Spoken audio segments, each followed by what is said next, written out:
Oh, good evening, friends. What's going on? What's up, Eva? What's up, Satellite? Ms. Roy, thank you so much for the generous Ms. Raid. I appreciate it. Good to see you. Hi, everybody. Happy Saturday. Hope you're doing well. I'm doing great. Oh, boy. I'm probably doing too great, in fact.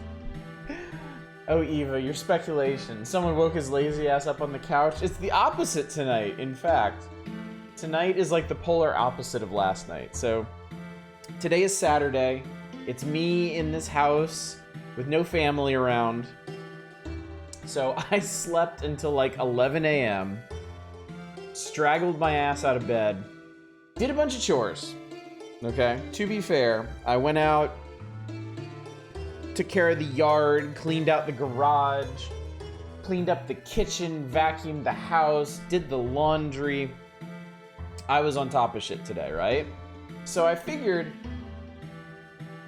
when dinner time came, I might as well reward myself. I might as well enjoy my evening, right? So, I have something here.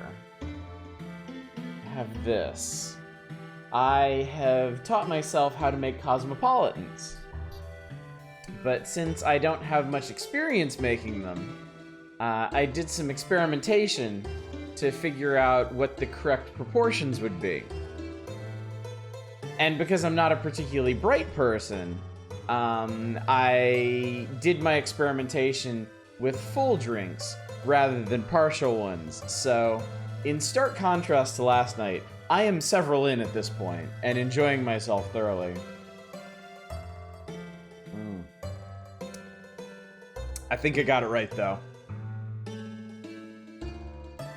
So yeah, perfect. Tonight should be a lot of fun, chat. I predict good things for us tonight. We might have to get past this page, though. Because there's definitely not a terrible lot of potential here, really. Oh, we're drunk streaming tonight. Yes, we are. Yes, we are. I have been pre-gaming about as heavily as I ever have around here. So... But it's a good night for it. It's a good night for it. We've just got the hallowed pages of Nintendo Power to to mumble our way through. Not a lot of potential here, but there's Pachinko. Okay, so collaborating as I did with our dear friend Shadows, who is right there. Good to see you tonight, Shadows. And by collaborating, I mean Shadows did all the legwork. We don't know what Pachinko game this is.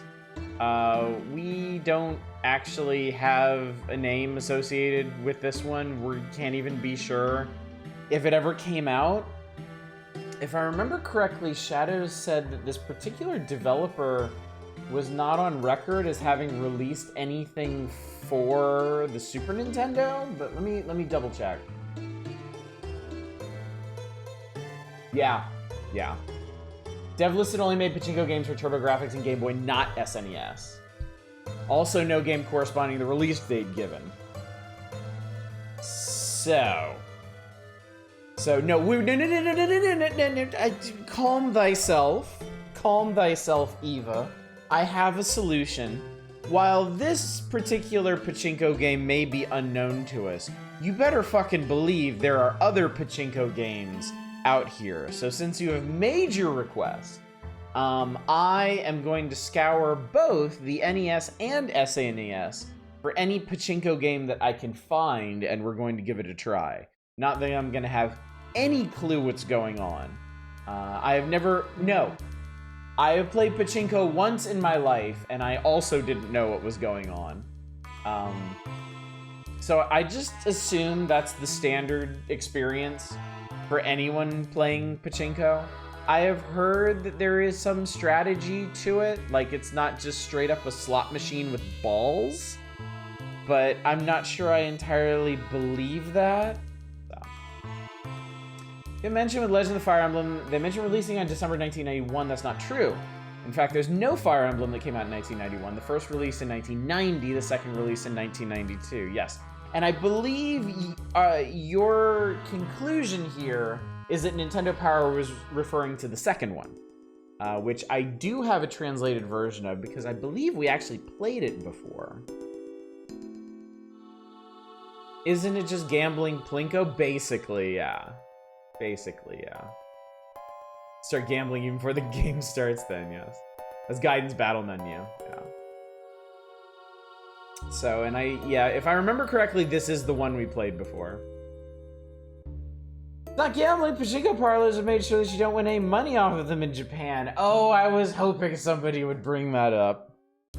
Because I had Pachinko explained to me at length by a student who was a really, really big fan of Pachinko. And basically, when you go into a Pachinko parlor, you get a big bucket of balls. You get the balls.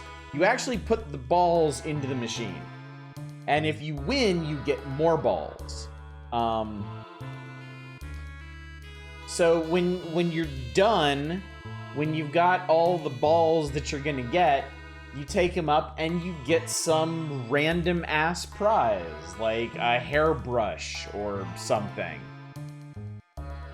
Which seems highly suspect because it is, because as Eva says, you take it either to a nondescript window in the same building or to a little pawn shop down the street who just happens to pay you a surprising amount of money for such a strange little trinket. So, it is gambling in every sense of the word, but because of current laws in Japan, there's a workaround for the whole thing. Pachinko, yes, in conclusion, Pachinko is stored in the balls. Also, good evening, RV Winkle. It's good to see her. This is really tasty. I like this a lot. Very proud of myself. Imagine a little fantasy gremlin that just craves trinkets. It's the dude from Morrowind. It's that one guy in the orc house who just is the one person on the entire continent who's willing to trade you stuff at face value. Is music from Chrono Trigger or Final Fantasy III? That was neither. That was Chrono Trigger. It was a variant of the future music. Walk in Pachinko parlor and hear dude yell, "I'm creeping!" Or rather, I guess, yes, it is from Chrono Trigger. So not neither. It's from Chrono Trigger. Excuse me, Sugar Addict. If there's one thing you cannot count on me to do, it's read tonight.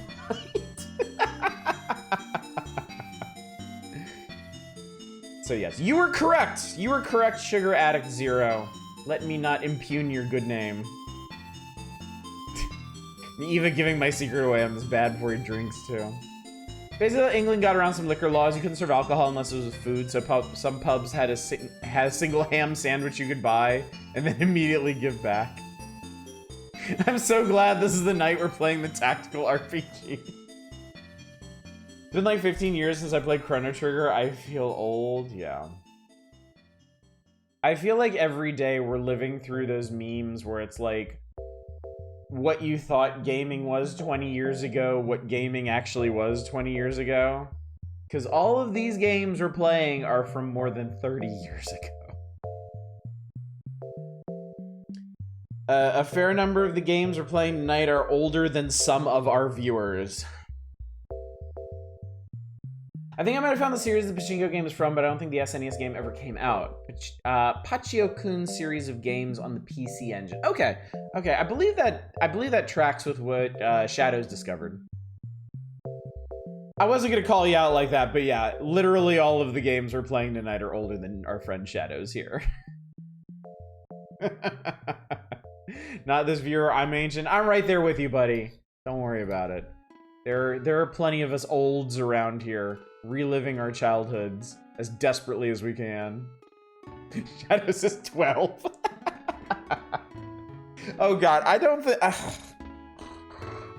know if I could deal with having viewers that are like younger than, like, I don't know, Minecraft or something. If we start playing roguelikes, and I start getting people in here who are like, wow, this game came out before I was born, Lamau, I'm just gonna turn to dust and blow away in the wind. I don't know how I will handle that. I probably just won't. But the DS remake of Chrono Trigger when it came out, so it hasn't been as long. Pretty long, though. Yeah, DS was... The heyday of the DS was 15, 16 years ago or something. Oh god, if it's Rogue, yeah. I still insist I was too young for SNES. Debatable. What's up, Peach? How you doing? Good to see you. Do it. Do you know I'm going to be posting why this game is older than I am Lamau to every game tonight? Yes, I know. I know. Part of me is shocked you haven't made a habit of doing that before now. Oh, I'm doing great. I've had way too many drinks already tonight, and I've got another one, so. I'm good. I'm real good. I'm very excited about tonight. I'm always excited for the power hours. I'm always having a real good time when we're here. Mark of every Gen Z and below, yeah. Also, for people who came in late, I make Cosmopolitans now, and they're really good. I'd share with you, but, you know, internet. Oh, Ms. Roy, I hate to break your heart here, but there's really no way to emulate Barcode Battler, unfortunately. Email me one Cosmo. Yeah, unfortunately, as far as I know, you would think somebody would have worked out a workaround by now, but as far as I know, and as far as Shadows knows, I think, nobody has come up with a reasonable interface or facsimile for the barcodes. So, like, I could load into the game, but I wouldn't be able to do anything because I lack the ability to scan. Mindseeker? Okay, cool. With that, all of the games on this page have been spoken for, so y'all don't need to request anything else. We're playing Fire Emblem, we're doing a tour of NES and SNES Pachinko, and we're gonna push buttons in Mindseeker, I guess. Mindseeker does not have a fan translation, so it's gonna be weird, I guess. So, but with that in mind, no time like the present. We might as well get into it. I will remind you of the schedule right now, and then we'll get to it. Tonight, of course, is the Power Hours. You are here watching it, so I don't need to remind you of that. And I don't know why I do this periodically, but I do like telling you what it is that you are currently watching. So don't expect me to stop anytime soon. Tomorrow night is Sunday, and I don't stream on Sunday, usually. But I am strongly considering rescinding that policy while my wife and kids are away, because my days are pretty empty otherwise. I am not going to stream tomorrow night, guaranteed. I am not backing off of that, but I'm going to see how Sunday goes, because my parents are going to be here and we're going to do a bunch of stuff. But if I end up bored tomorrow night, then the following Sundays, I will probably do something. And I even have an idea of what I will do. A new kind of stream, in fact. Something that doesn't really fit anywhere else. But forget all of that, because on Monday, we're going to be starting Wooden Ocean. And I can't wait for that. I am so excited to start Wooden Ocean and start peeling this thing apart and trying to figure out what the hell is going on. That is very exciting to me. So Wooden Ocean should be Monday, Tuesday, Wednesday next week. Unless we instantly hit a wall in it and people just decide they hate it or something. That's the plan for now. I like to strategically plan when I make y'all feel decrepit. Fun fact, I was 2 years old when Halo 2... Wait, shut the fuck up. Another thing about Barcode Battle is basically a Proto Toys to Life game. Basically, yeah, like, we're gonna read about it, even though we can't play it. But people are like, Nintendo Power is talking about people taking the barcodes off of products they buy and scanning them to see what they get through it. Case of thinking something in the distance was mundane because it's too big to be anything alive and started moving while I wasn't paying attention. Oh, played more of Sinking City. Then underwater section went for 5 minutes and legit scared the hell out of you. That's really cool. I like the sound of that. Can't be more problematic than US presidential. Nothing will approach that, I assume. So sucked in, I have no point of reference. The idea that you can use any old barcode you have in your home is really cool. It was. There have been other games like that throughout history. I feel like Monster Rancher chief among them. Fury definitely would have mentioned that if they were here at the moment. But Monster Rancher famously let you load other CDs in, and it would scan the data on the CD and create a monster for you based off of just metrics and interpretation. And I remember hearing like really crazy shit, like certain music CDs would make like godlike monsters for whatever reason, which I always thought was cool. I also, when I was a kid, I had a shareware game, and I wish I could remember the name of it. There's no way it would function now on modern Windows systems, but it was a shareware game. It was basically like Asteroids, but the idea was you were like fighting viruses inside your own computer, and it was using your actual file and application structure as the level. So you would like navigate your hard drive's file structure like a list of levels, and you'd go into a folder and you would fight the icons inside the folder, and once they were all clean, then it would get marked off the list. I don't think the game was literally called Virus. It was not first person. It was Asteroid style. It was 2D, it was top down, it was pixely. You recall this game as well? Okay, I'm not insane then. But yeah, it also had different kinds of levels too. Like, I think depending on the format of the files in there, sometimes you had like race levels and stuff. And other stuff. It was really, really cool, but I mean, because of just how many files are on a computer, you basically just could never finish it.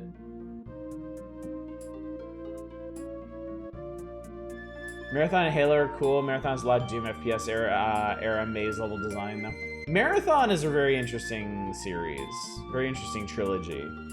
Marathon was groundbreaking in a lot of ways and very user unfriendly in a lot of ways.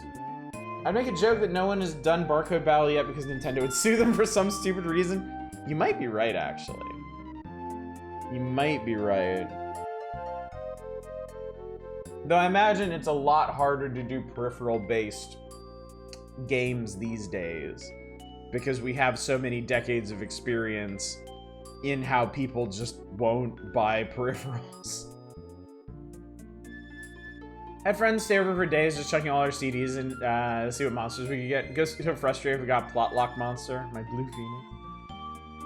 Deadpool and Wolverine is causing a bit of generational divide for my other online friends, kind of amusing. Every millennial and older I know fucking adores it. Everyone I know who's around my age hates it. That's pretty funny. What's up, Cheese Toast? How you doing? How about Lose Lose? Video game with real life consequences. Each alien in the game is created based on a random file on the player's computer. If the player kills the alien, the file based on it is deleted. Just never seen a film cut this clean a generational divide between who likes it and dislikes it. By just a single chunk of Deadpool fans. What is your generation, Zoomer?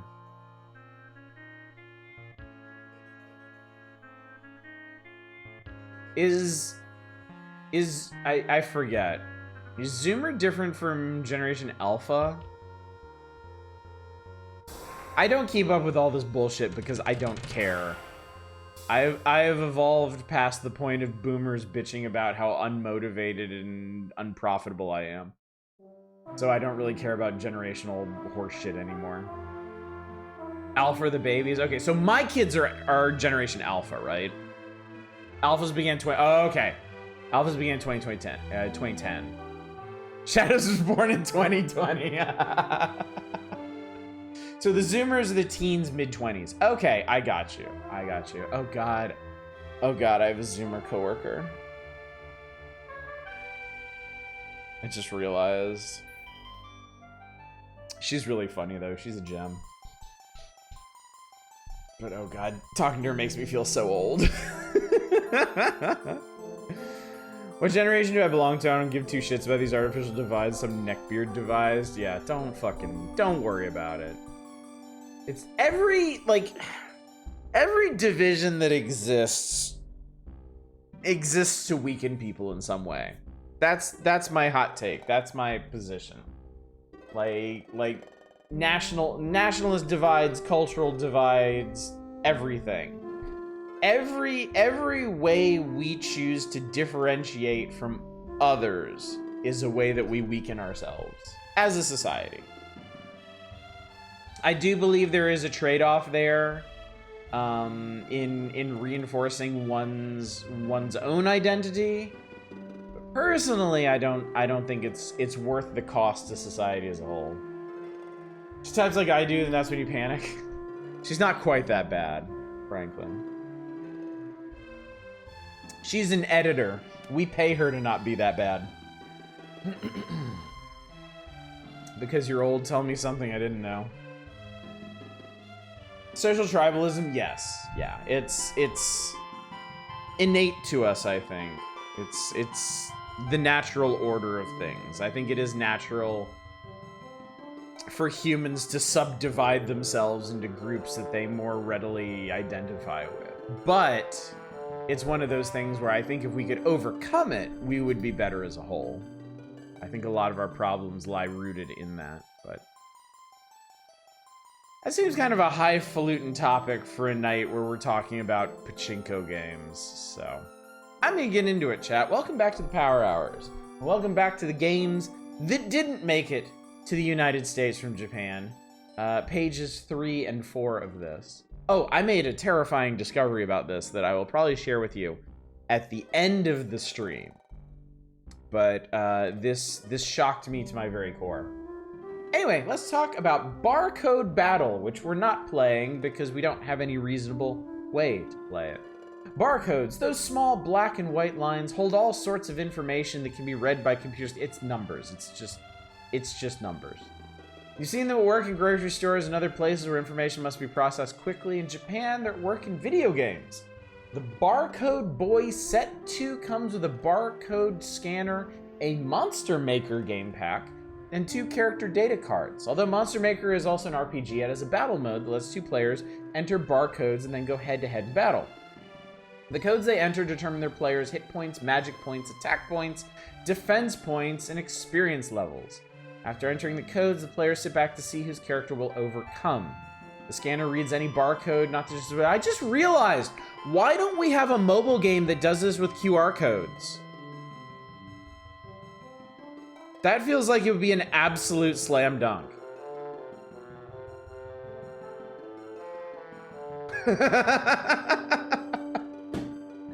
Like, that just fucking came to me. God, I wish I knew how to make video games. Australian Nintendo mag had a full write-up on the Barcode Boy for some reason. Humans are political animals really deeply ingrained in our monkey brain. It is, it's true, yeah. Nintendo did the QR code thing with the 3DS. Did they? I never had a 3DS, so I don't know what they did with it. I think we're just so late on QR codes. I mean, it depends on where you're hailing from. In Japan, I went to multiple restaurants where instead of ordering normally, you scanned a QR code at your table. It took you to a personalized website on your phone with the menu, and you ordered online while sitting at the restaurant. When completely dismiss division simply because I really don't want to keep catering to folks who have no intention of reciprocating or even compromising. Well, no, see, my point is, people like that exist because we've established those divisions. I think if we could break it down, if we could encourage and even enforce a commonality between people, I don't think they would act that way. If they did, yeah, fuck them. Like send them into the sea or whatever. But I feel like it's part of the problem. I think I saw an app like that before. We all have barcode readers on our pockets now. So the 3DS did do QR code stuff with me sharing and augmented reality. Oh, okay. Stuff is kind of new. They were doing QR and IR stuff for decades before used in the US at all. Also true. Yes, you are correct on that, Peach. Got a tabletop gaming restaurant in Adelaide that does the QR menu thing. Okay, so it's not just Japan. Oh god, the 3DS. A lot of good games and bad games. A lot of games were ruined because the developers were forced to put in interaction and touchscreen in a way that ruined the whole game. The DS was no different, if you ask me. I maintain that Castlevania Dawn of Sorrow would probably be the best Castlevania game ever made if it didn't have the touchscreen gimmicks in it.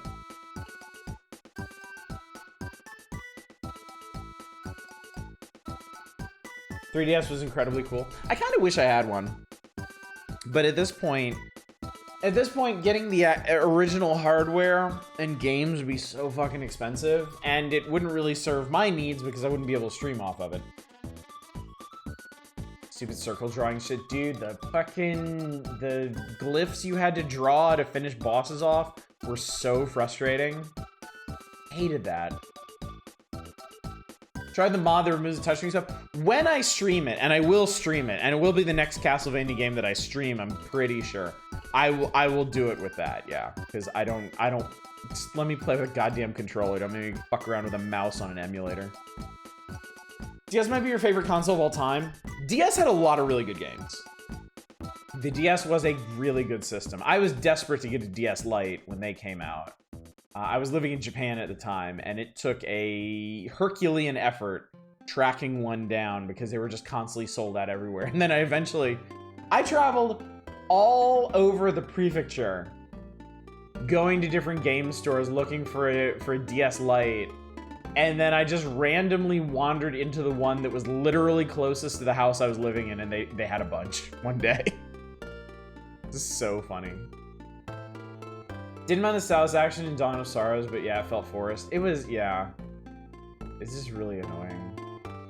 Kirby Canvas Curse and EBA wouldn't have worked anywhere else, and Etrian Odyssey wouldn't have been special. Kirby Canvas Curse is way up there as one of my favorite Kirby games. I don't know that it would beat out Superstar and Forgotten Land, but I adore Canvas Curse. I love that game to death. Social features of the 3DS for Street Pass. Like, Street Pass were incredibly fun. Yeah, I missed out on all of that. I would have really enjoyed that, I think. I want Street Pass back. 3DS library is kind of even better when I look at it. I miss the DS form factor. 3DSs were kind of fat, weren't they? Don't know how to work now. I'm not in a college environment. Yeah. Yeah, I don't see other people. I occasionally see my coworkers when I go into the office twice a week. I guess I'm technically around people when I go to the grocery store, but, you know. Have an extra big one, too, and it hurts your hands. 3DS XL. Have you got a strong drink while you're playing that 4-circle drawing game so you forget the emotional mental trauma you get from playing? DS is just powerful enough to do most traditional gaming experiences, limited enough to force devs to get really creative about certain things and balance. And that balance is lovely. I totally get what you're saying, yeah. Like, the DS could do, like, really, really pretty 2D games. Or, like 3D games, I want to say, like, just past, but just barely past PS1 level. Like, PS1 with slightly better textures and no, like, vertex wiggle. And it was really, really good. It was like, the more I think about the DS, like, I think about more and more games I really, really enjoyed on it. Like, the Ninja Gaiden game, where you actually held the DS, like, vertically, like a book, and used the stylus to swing your sword. That game was so awesome. They say the journey of 1,000 miles is unnecessary if you took a single step instead. Strong drink would probably be cheaper than raging and throwing control on the wall. Elephant in the room, the Nintendo consoles have more games targeted at women too. You know, I never thought about that. I never really thought about that, but in retrospect, it seems kind of obvious, doesn't it? Like Nintendo consoles were always like the kinder, friendlier, more general interest consoles, and unfortunately in the gaming market, that basically means more female friendly. Especially during the period we're talking about, where like a lot of like Sony and Microsoft marketing was like hyper masculine. DS thrived on its limitations compared to latter-day Switch. Resolution, frame rate are often not great. I can see that, yeah. Lost a few controllers from raging. My old... Does this one have it? I have 2 NES controllers. One of them has tooth marks in it. I'm pretty sure I've shown that on stream before. But when I was a wee youngster, this isn't recent, mind you, I haven't done this on stream or off stream, but when I was a child, I would rage out at my NES game so hard that I would bite the controller. And then my parents discovered what I was doing and they got really mad at me, so I swapped controllers and never did it again. 3DS Street Pass was inspired by a feature in Dragon Quest IX. DS9 carts have a little tiny Bluetooth receiver. You walk past other people playing DS9 to exchange dungeon maps and player info. One of the 3DS designer kids was addicted to it. Push for something so... Oh, that's really cool. It's really neat. A lot better these days than the days of indie games being on everything. Yes, yeah. That helps a lot. You can always count on indie gaming to find that more nuanced appeal, and now that indie games can actually make it to consoles like the Switch, you can count on finding games like that. Who knows, long ago when you were like 30? Don't joke about that shit, that was a long time ago. That was 11 years ago. Much as I love OG Ocarina of Time and Majora's Mask, having motion controls on 3DS made them so much better. But it was actually useful for facing mobs, and I could win all the target contests. Oh, interesting. Forget the name, I remember a DS cheerleading game that was surprisingly cool. Persona S Life Sim RPG. Instead of dungeons, you play Elite Beat Agents shit. Huh! I feel like I should know what that game is, but I don't. I have a GameCube controller with the rubber bit and the analog stick removed because 4-year-old me raged at Monkey Ball so hard that I bit the fucking analog stick off. Damn, dude, that's awesome. That's impressive. People complain about being 40 new farming games at once. Honestly, they're just making up for lost time. True enough. True enough, right? Like, it's totally not a big deal having a big glut of a particular genre, because most of the time, that genre is underrepresented for literal decades. And it probably means that then you have, like, subgenres within it, and, like, specific games catering more to specific tastes. I love Monkey Ball. It taught me how to swear. One of those formative experiences, wasn't it? And yeah, we definitely are getting some really interesting varieties. That's one of my favorite things about the indie, like the whole indie expanse, is because it's just kind of anything goes. You're getting more and more mix up of genres and getting like really interesting results from it. I like that a lot. Like I feel like something like Loop Hero never could have existed decades ago, because you would have needed a developer with a very, very specific form of inspiration. But after the explosion of indie roguelites, you had a lot of new developers coming into it and bringing their own sensibilities to the roguelike genre and mashing up mechanics in ways people hadn't really done before. The indie spaces is where the big swings experimental games are happening. Yeah, that's where the really interesting stuff is. That's why I love it so much. Coolest takes me is, how do I put it, post-farming games. Games that take the gameplay loop of Harvest Moon but apply to a different task. Recent Yahtzee game is Harvest Moon, but you're a space rogue. Yeah, exactly. Yeah, Harvest Moon, you know, back in the days of the Super NES and on, you'd have a game that forged a new path like Harvest Moon, but then it would form a franchise around itself. It would keep self-perpetuating. It would add more bits and pieces. It would flesh out that gameplay, but the core would remain the same. With the indies, they will take that core and rip it out and stick it in an entirely new game, and it'll be really cool. There's just new third-party players. I'm really excited for Infinity Nikki, the dress-up action RPG. Ooh, that sounds cool. That sounds cool. To this day, Final Fantasy X2 is one of my favorite RPG experiences, and a big part of that was the whole dress sphere system. I thought that was so much fun.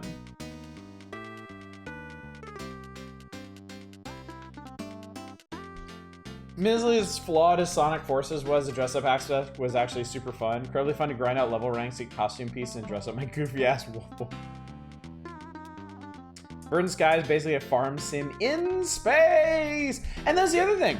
If you want a sci-fi Harvest Moon, there's a plethora to choose from. If you want like a darker, almost horror-tinged Harvest Moon, they have those now too. If you want a farming sim that tilts more towards dating sims, they got those too! Started as a mobile dress-up game with an insane high drama plot. I'm so excited to see it on console. Awesome world, that's cool. Bounced right off of it. I mean, it wasn't for everybody.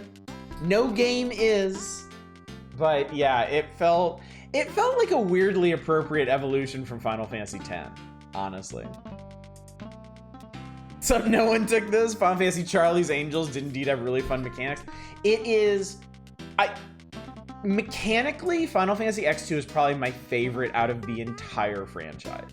It is probably the one I had the most fun actually playing. It was a really, really fun system. It's the only one that I can remember where I actually bothered to max out everything. I actually took the time to grind out everything. Like, all the levels, all the dress spheres, everything. Because I was having so much fun with it. And one of the hilarious side effects of that is I was able to beat the final boss of Final Fantasy X2 without touching my controller. What's up, Arcane? What games I missed? Nothing. We've been talking the whole time. I did start into the magazine. I started talking about Barcode Battle, but inspiration struck. And I started talking about that, and now we're talking about how indie games have helped the industry evolve and spread in new and exciting ways. Good joke. X is a great game. I love the insane camp of X2. It is mechanically fantastic. X2 did so many things right. It is such a fun game. In the Nikki world, fashion contests have replaced war. I mean, straight up, that is a world that I want to live in. I don't know why you wouldn't. Final Fantasy 3 for me, mostly because I was too poor to afford a PlayStation or anything newer. I got you. X2's vocal themes also go very hard, yeah. Also go very hard. All right, let me finish reading about Barcode Battle, and then maybe, no promises, but maybe we can get on to some gameplay tonight.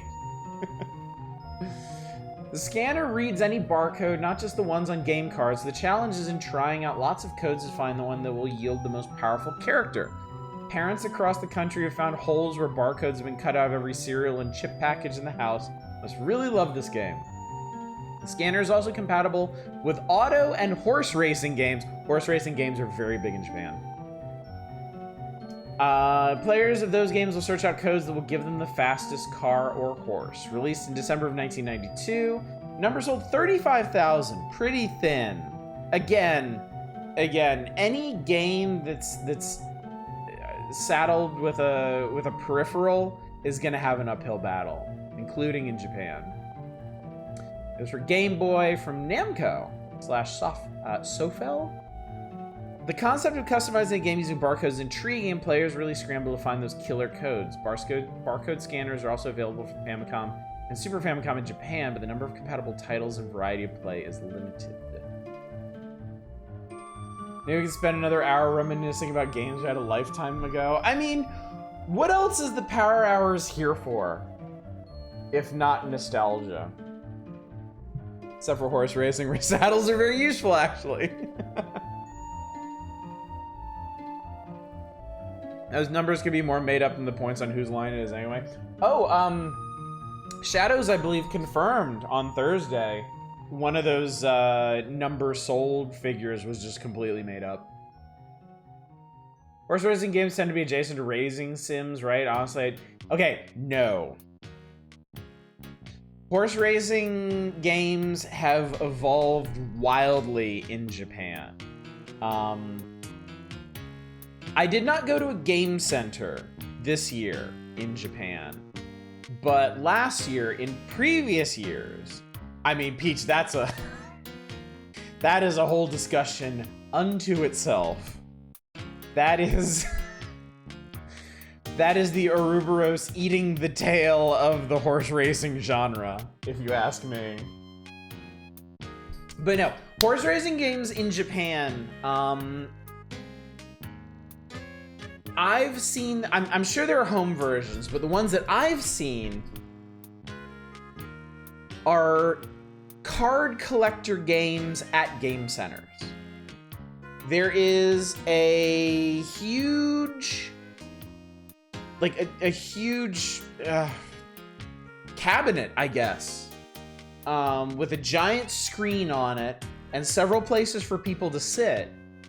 And when people play, they get cards that represent different horses. And when they play those cards to put their horses in the races, those horses gain stats, making it more likely for them to compete favorably against other people's horses. And it becomes this whole, like, horse Pokemon thing. Honestly, like, a huge, I would say probably majority of Japanese game center business is built around games like this. A year or two ago, the last time I went to a Japanese game center, the vast majority of games were that. They were some kind of game where you get cards that represent princesses or mobile suits or horses or wizards or some bullshit. And you basically play them like Pokemon in the arcade. Yeah, exactly. Idolmaster is like that. Was that other popular game lately, Pocket Card Jockey, the very old one? I might be talking, I don't know. I might be talking about the modern descendant of that. I'm not sure. But yeah, Japanese game centers to me are like, they're split between, most of them are these like card collecting and like character evolution games. Like probably a majority. There's still a huge section reserved for rhythm games. Both like DDR style games and like ones where you mash buttons in rhythm. There's always going to be space for arcade fighting games. And most game centers that I went to, that was where you found the old school games. Like most game centers I went to still had like some version of Street Fighter 2, some version of Street Fighter 3, like older versions of Guilty Gear and stuff. And then the rest of it, there's usually at least one entire floor dedicated to crane games and photo booths. It seemed like that was for women to have something to do while their boyfriends played other stuff. Tragically. Very old Idolmaster was like that. Moved to console, mobile, and next. Oh, okay. I got you.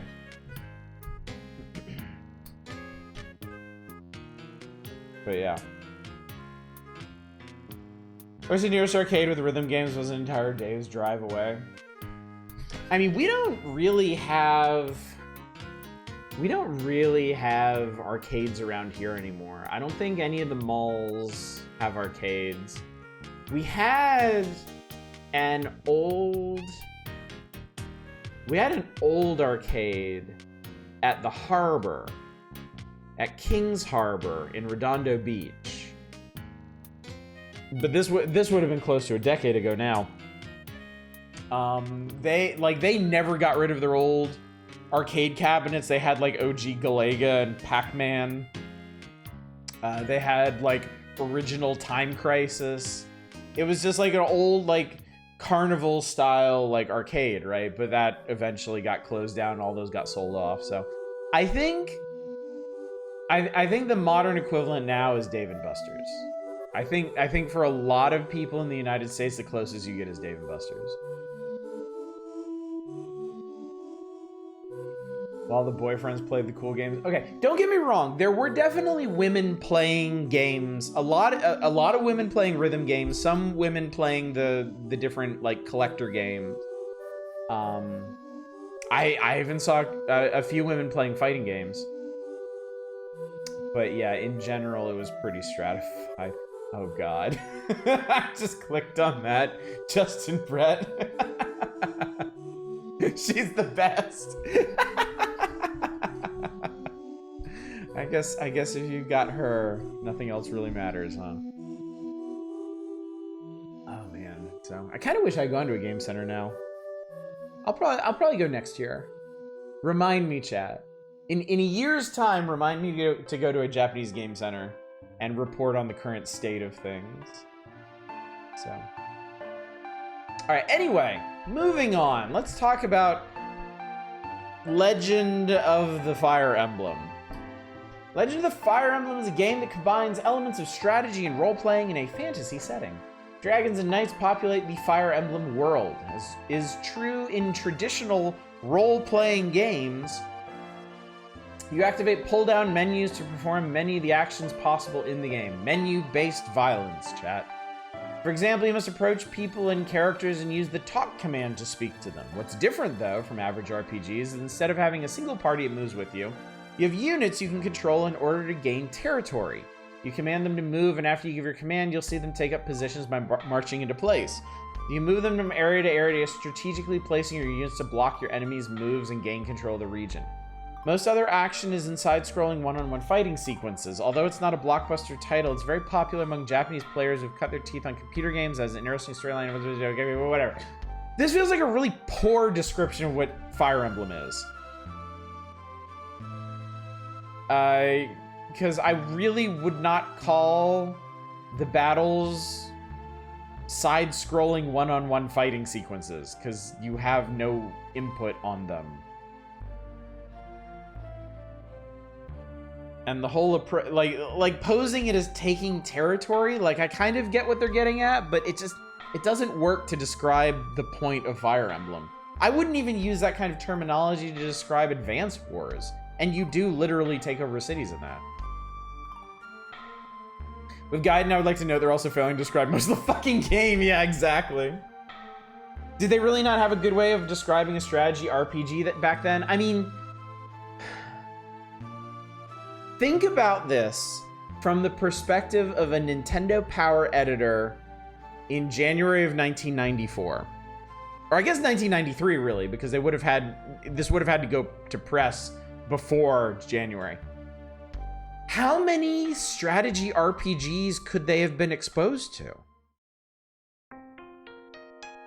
How familiar would they even be with the genre? Because there weren't any on the Super Nintendo at the time. I can't remember if there were any notable ones on the NES. There was one we played on the Game Boy, but I mean, then honestly, you would need the same editor writing this feature to be the one that did the coverage of that Game Boy game. Well, that said, yeah, this is the same magazine that innovated a running and jumping game. Gaiden's big gimmick is that it has dungeon crawling and traditional RPG towns and stuff. They don't mention that at all. Godzilla 2, that was a strategy RPG. Koei stuff is probably closest they'd seen. Shining Force is Sega, not Sonic. So it does not exist, yeah. Nah, yeah, they would have no idea what Shining Force was. Before then, we had running or jumping games. So I worked in an arcade because I was a regular there and trustworthy. I worked there until I got into uni. My last shift had a drunk guy jump at the counter at me and I beat him over the head with a cordless phone. Like some Yakuza Zero shit. Holy God. What a way to send you off. Damn. So whatever Legend of the Fire Emblem is, it was released in December of 1991. According to this, it sold 120,000 units, which is a much larger number than pretty much anything else quoted here. And I'm, if not the exact number, I am willing to believe the proportion, because my understanding is that Fire Emblem was always a pretty big series in Japan.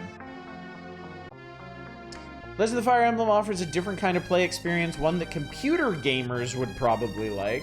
Nintendo Company Limited plans to release a Super Famicom version sometime next year, but no plans have been announced to bring the game to North America.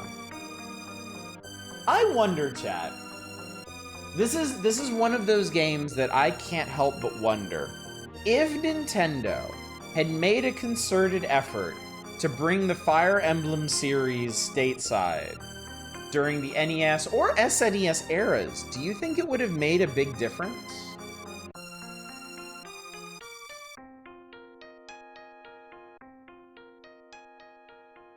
Do you think it's one of those games that would have changed the gaming landscape? I'm inclined to think it wouldn't either. I'm inclined to put it in a similar bucket as Dragon Quest. While Dragon Quest did have some impact in the United States, certainly, and did see some success, it was thoroughly overshadowed by the Final Fantasy series, at least at the time.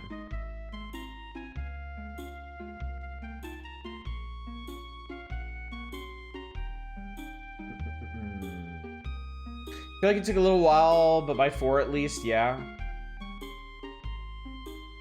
Big question, because 4 being localized is a big ask.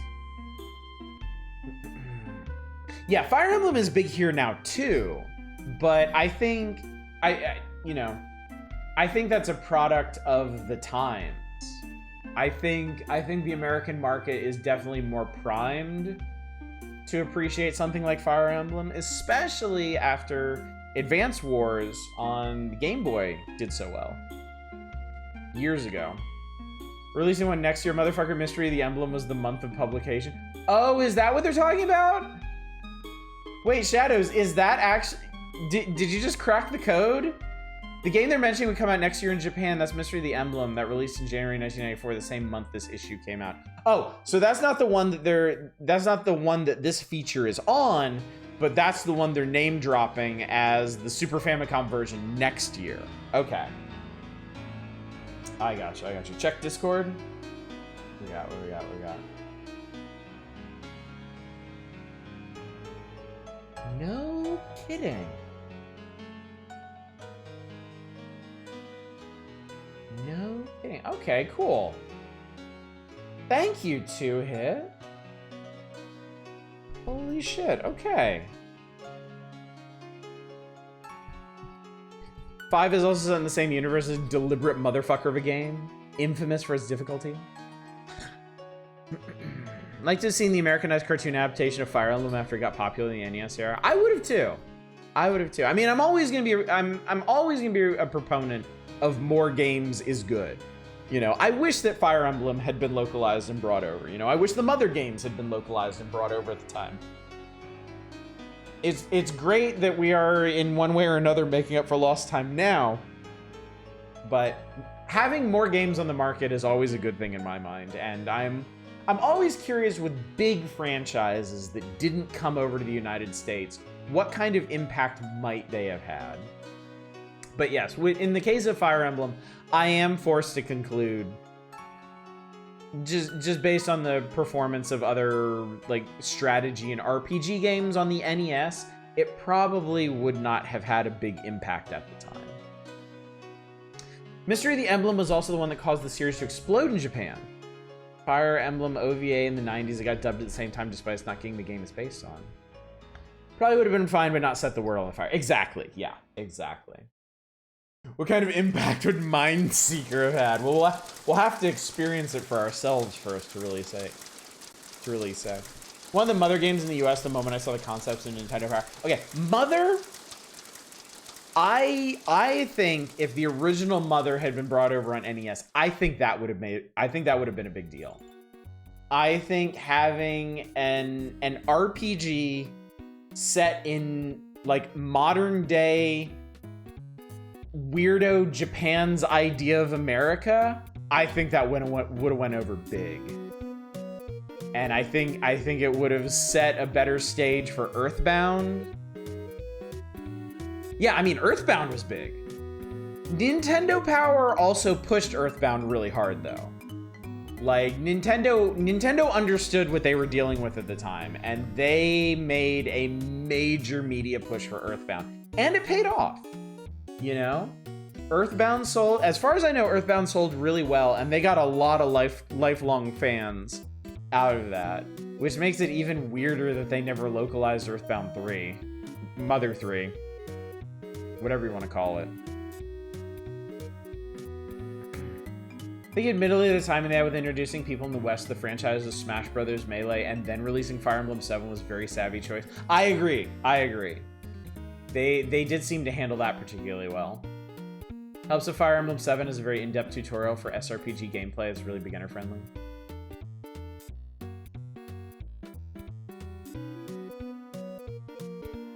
Earthbound didn't sell well in the US because the ad campaign in the US was bad. This game stinks. Was the English marketing? Was it really? I don't remember this. Oh, well, I sit corrected then. I guess they didn't handle Earthbound well. My mistake. I just remember it came with scratch and sniff stickers. I know as a Nintendo Power reader, they pushed it really, really hard. I do remember the scratch and sniff stuff.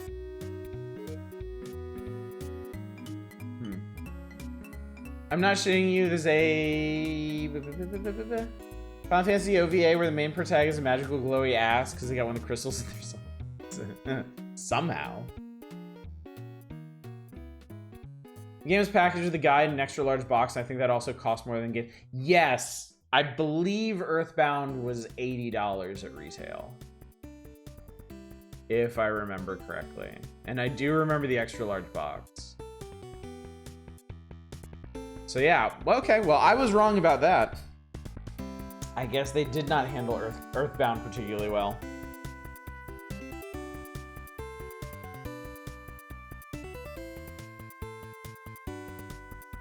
Fire Emblem 7 is also a prequel to 6 and has more in-depth introduction to its gameplay. That probably helped. Large box made me want to play it, actually. I don't know why I didn't get it. I will be straight up honest with you. Like, I thought it looked really interesting. I was big on RPGs at the time. It looked unique. I don't know why I didn't get Earthbound at the time. I probably would have really loved it and been a lifelong fan of the franchise if I had gotten it. And I don't know why I didn't.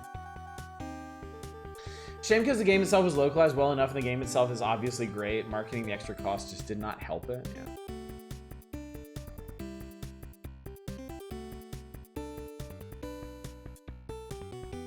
Yeah, like some things I missed out on in the old console era, like Pokemon. I know why I missed Pokemon. I mistakenly believed that I was too old for it, that I was not the target demographic, that it would be too simple for me, unengaging.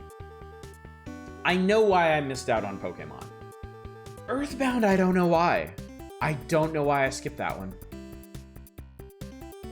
Illusion of Time also came with a guide in the instruction manual to tell you how to get all the hidden red gems. Is that Illusion of Gaia here in the United States that you're talking about? Because I know that one had red gems. Okay, cool. This has distracted me from paying attention to Persona 5 because I just got to see Ryuji get sexually harassed. You're welcome, I guess. Glad to do my part, Justin Brett. Love that game. Okay, after that segue, you're gonna have to be way more specific. Phantasy Star 2 also include a full guide in there. I mean, I know that, like, pretty much all the Final Fantasy games, and all the Zelda games, the instruction manuals basically included full walkthroughs for the first couple hours of the game. I want to say, hang on, I've got it here. Oh, if I can fucking find it. I need to reorganize this shit. Okay, what's this? Oh no, that's not what I was thinking. I need to reorganize these drawers, chat, so I can have easier access to all my manuals and stuff, because I saved all my manuals for everything. But I was gonna say, I think the original Final Fantasy, the manual had a walkthrough all the way through to Melmond. Like, from the very start of the game, through the Temple of Chaos, through getting the ship at Provoca, the Elf Kingdom, Astos, the Swamp Cave, the Dwarves, all of that. I'm pretty sure they walk you, they take you through it step by step.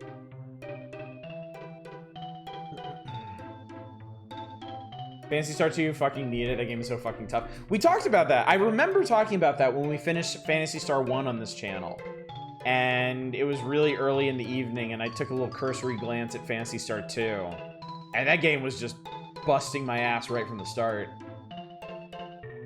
Only reason he's here in this scene, he's offered different proceedings of why we can't.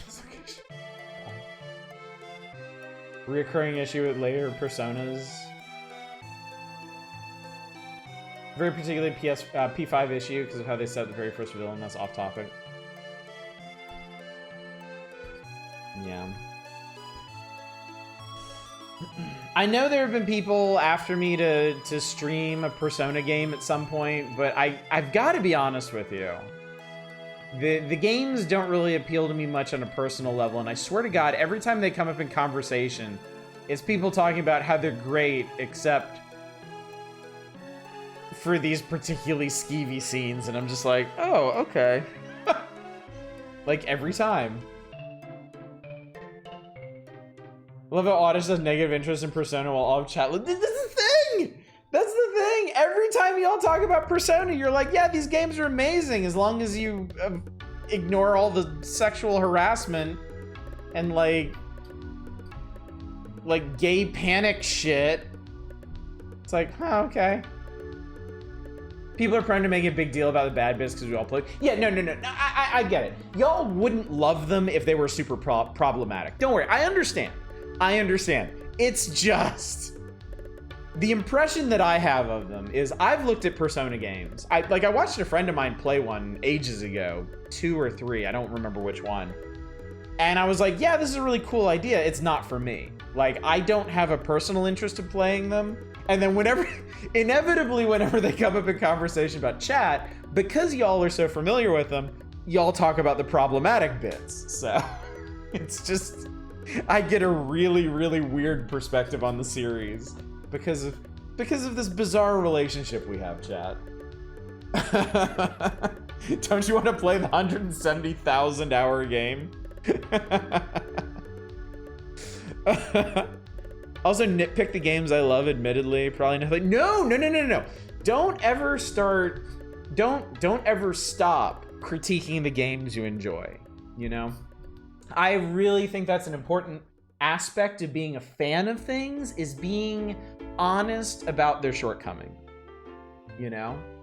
Because if you love something, if you love a piece of media, if you love a franchise, then the best way to be a fan of it is to want it, first of all, to want it to prosper, to support it in some way, help others discover it, support its initiatives, but also, you know, to be honest about its shortcoming, you know, to constructively criticize, you know, to identify the things that could be better about it, so that maybe they will be better about it in the future.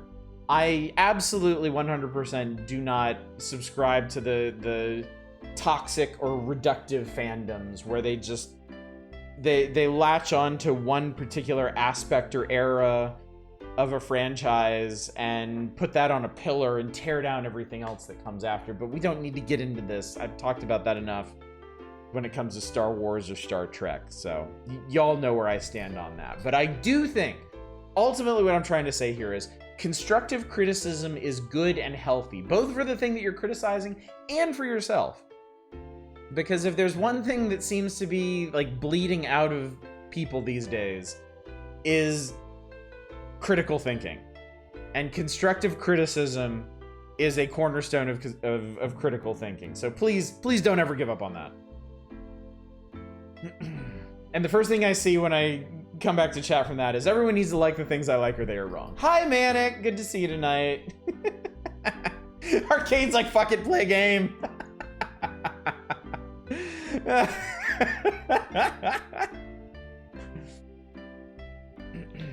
Problem is P5 starts with them taking down a predator, then there's other random harassment in the game. Other games don't have that much internal inconsistency. P5 begins with 6 hours of this is why predation and sexual creepiness is incredibly bad. We have to fix this systemic problem in Japanese society. Anyway, here's this fan service. All right, let's play Fire Emblem. I think this is the small mercy we all need at the moment.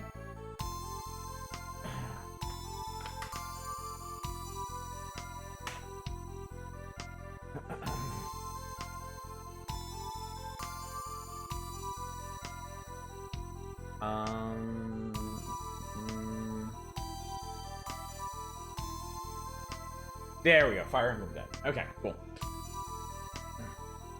Pop this up.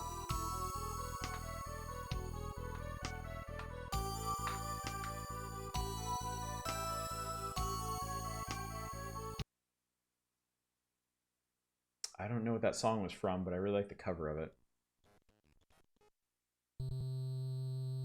Right here about P5, Tactica, and 3 Reload. They're starting to get a lot better.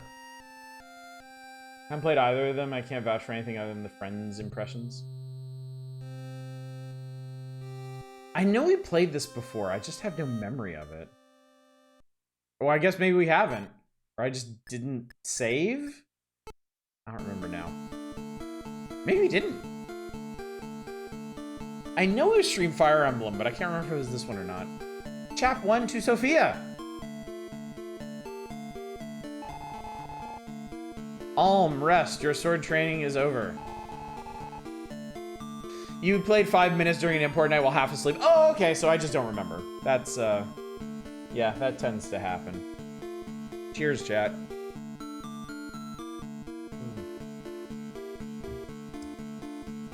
God, it's so early in the evening. I want to make another, but I would die if I did. Go and play, but don't leave the village. Bandits have been about. Okay, cool. So I'm blue. He's purple.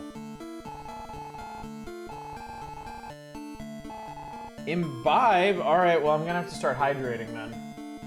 From my wonderful little Mandalorian bottle.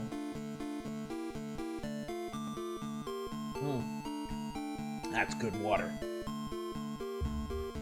Ryu Hayabusa, and this one has it related to the other Gaiden games.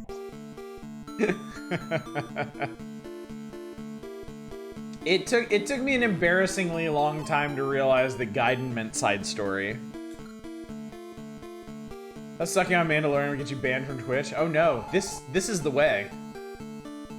Yo, Alm, listen to this guy. What? The fuck do you want, Luca?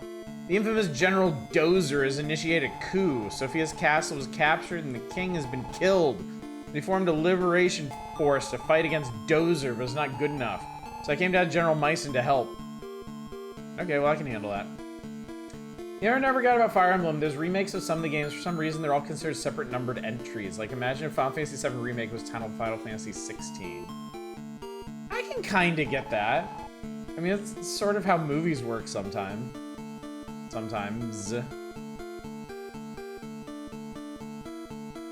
And then if you really want to get weird, look at a series like Pathologic. If I was named General Dozer, I'd want to be in charge. What? Join the Liberation Forces? I won't allow it. War brings only sorrow. Then why are you training me in the ways of war, you old bastard? No good, huh? Too bad. Sir Mice has grown cowardly in his old age. I think he was once called Sophia's hero. Wait, I'll join in place of Gramps. You'll come in his stead? Thank you. My comrades will be pleased. Let's go to the Liberations base. Do. Echoes is a remake of this, but internally is numbered as Fire Emblem 16. Me? Well, alright, I'll go with you. Help me if I get in trouble. I got a villager named Cliff. Of course, we're all coming. Alm, you're our leader. Let's go take back Sophia's castle. Welcome, Robin. Alm, I'm going with you. This village is bound to get attacked too, so let's beat up that dozer guy first. Wait, what? Seriously? We can go fight him? That seems like an exceptionally bad idea. Nah, he's just sad. Got Cliff all in there. Now all we need now is Norm! Yes, I would like to enter the Ramwoods. Oh god, oh Jesus. Oh god. Interface much?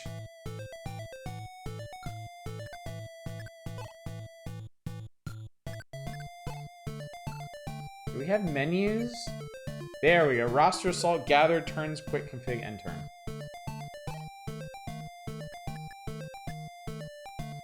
Okay.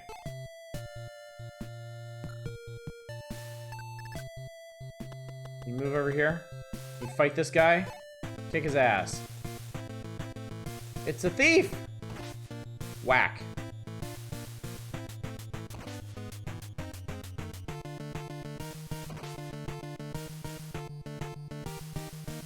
We've got 2 XP. Alm got 5 XP. Group got 2 XP. That's interesting.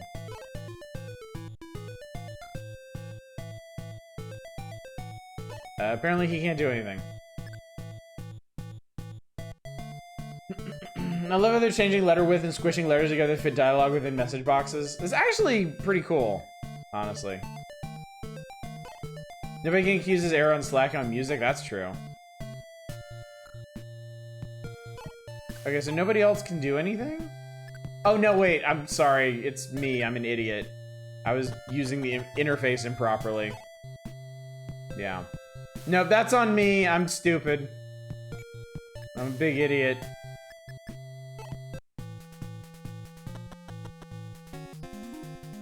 Alm is gonna get his ass kicked because of me. I mean, to be fair, he's probably gonna get his ass kicked anyway, but because of me. Dear Langers, there's touch you nothing.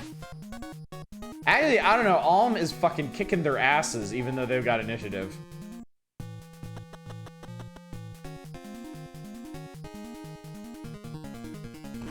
Yeah, if we got a mod, go ahead and put that quote in.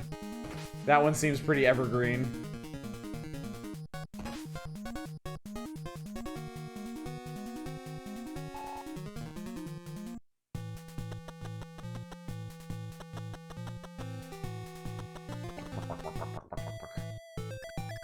Okay. Okay. This is how the interface works.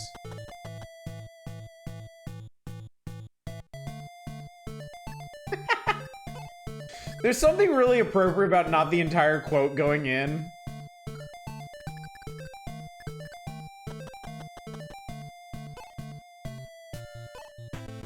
We need it twice for emphasis.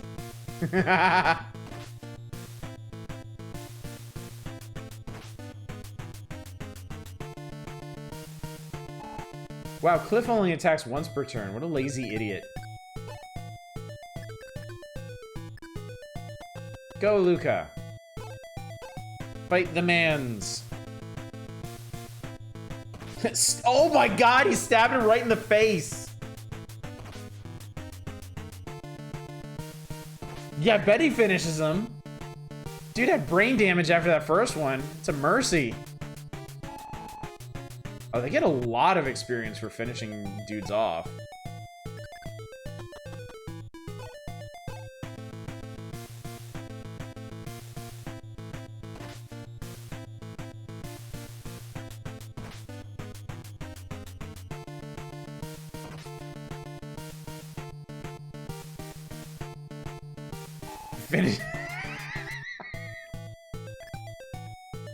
Finishing dudes off is an experience, you say?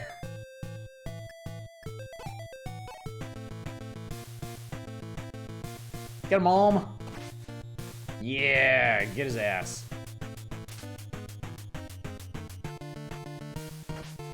Finishes.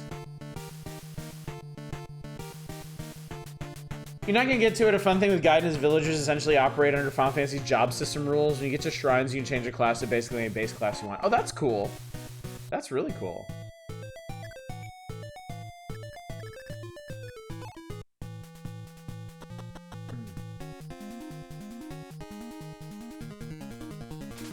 You can get stabbed in the head.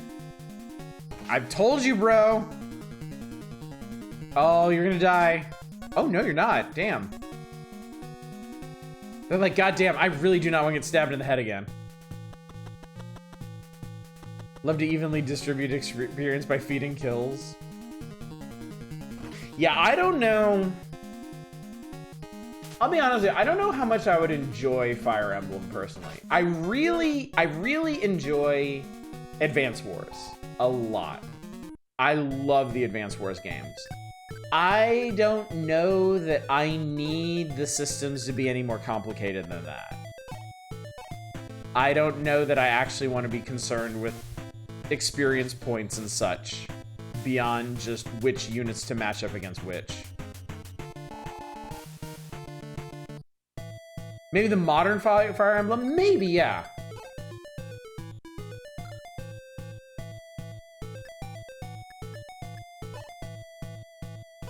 Yeah, if the modern Fire Emblems are not so fiddly about like experience spread and whatnot, I might be more inclined. Right in the face, Jesus Christ. That is brutal.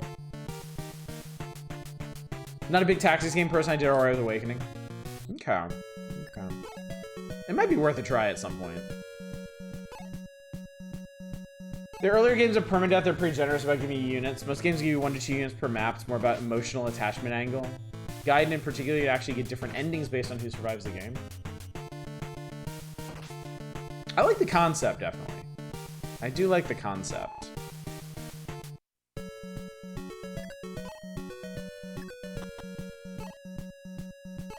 But the AXP game hasn't changed much from modern Fire Emblem. It's a very nice other quality of life. Yeah, I don't know. I'm kind of, y'all know. Whoa, holy shit! He went in.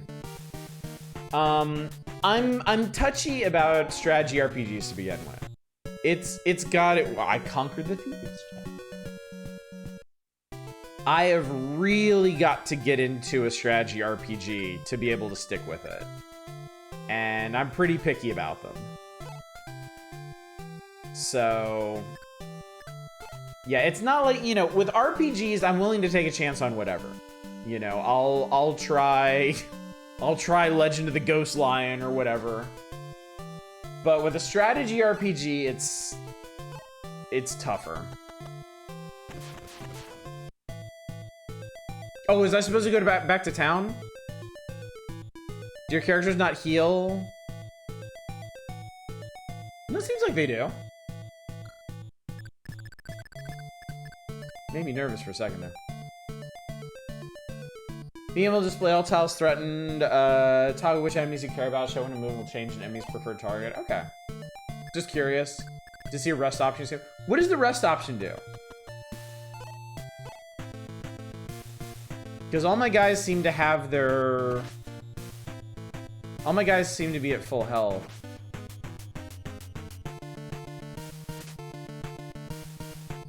Journaling is a constant during the credits. You get where are they now message. Oh, okay, cool.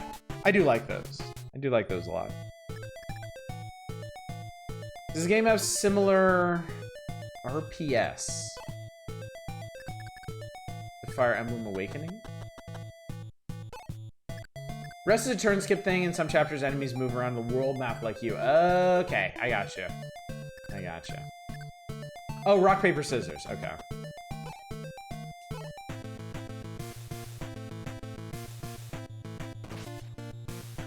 Hi, stabbed you in the bow. Nice shot, idiot. Use rest to make them move so you can plan when to fight them. Okay. Okay, I got you. Luke could definitely get in there.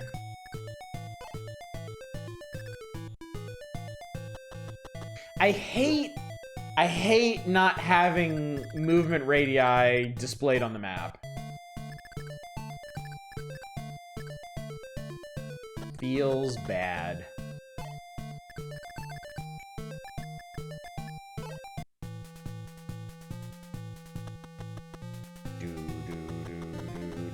Once again, Dear Langrisser be winning.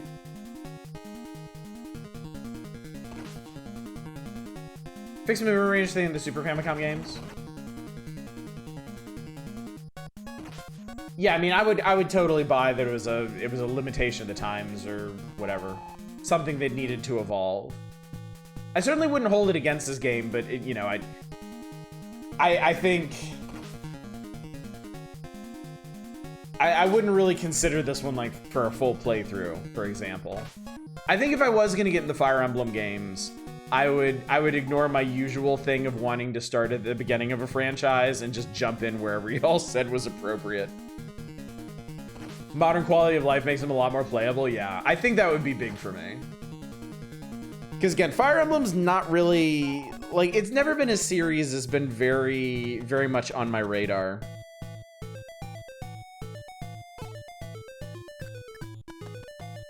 I am way more of an Advance Wars guy. Kimmy first played this on a janky browser-based emulator and thought the movement range thing was a glitch.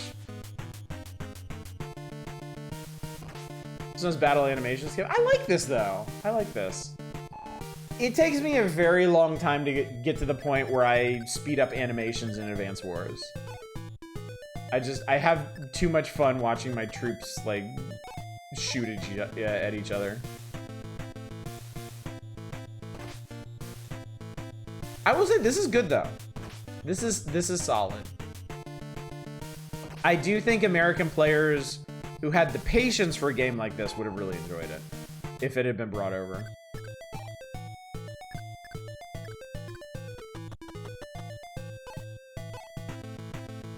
Definitely unfair to compare to modern games with all improvements for the player's enjoyment. It's really hard not to wish for. Yeah, I mean that's the thing. Like, sorry, I've played Advance Wars on GBA.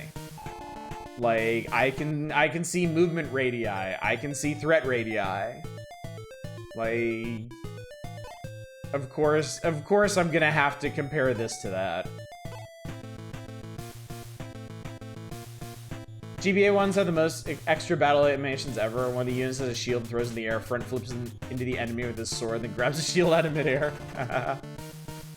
Not optimal enough to appreciate animation skip, but I do appreciate the nutty crit animations Fire Emblem eventually gets.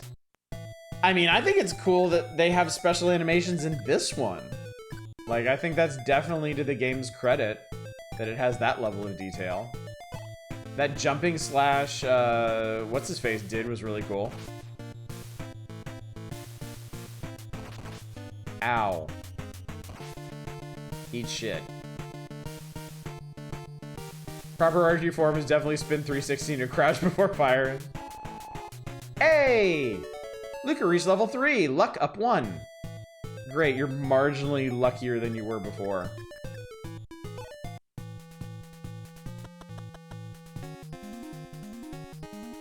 Lucky Luca. Oh, you posted that shield animation? Okay, I'll check it out later. Jesus. Should turn both sideways so it'll be a kill shot. Oh, he running. He's scared. Get him, Alm. Fuck his shit right up. Schwack.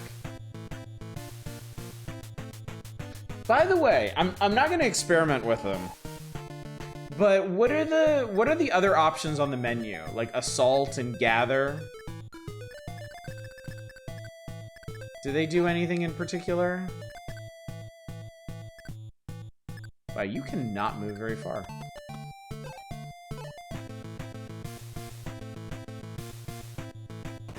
I guess that's one of the drawbacks of spearmen in this game, is they don't have a great movement range. Assault and Gather, I think, are auto battle settings. Assault makes your units move to enemies. Gather makes them move to aim. Okay.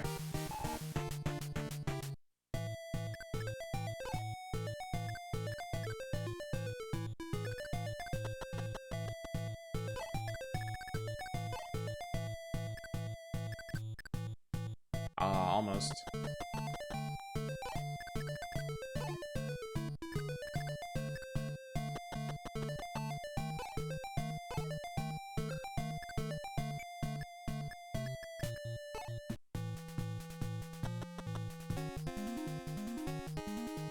Oh, we got the big boy out, except he's still just a level 1 thief. There's a really good remake of this on 3DS called Echoes. If you ever want to give the later ones a shot, that's one of your favorites. Okay, noted. I will keep that in mind. Because this seems pretty solid. Can you get up there? Not quite. Awakening is also a highly praised entry. Stab his shit. Awakening is somewhat a soft reboot.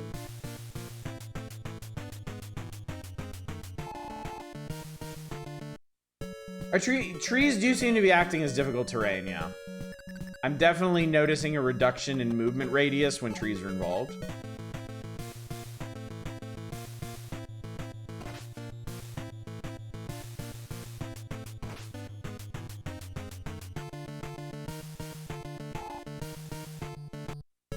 Good work, Cliff. I'm being facetious. I'm not impressed.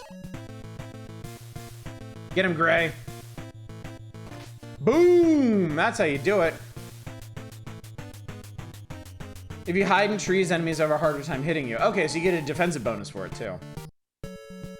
Thief conquered. Oh, God. They just keep going.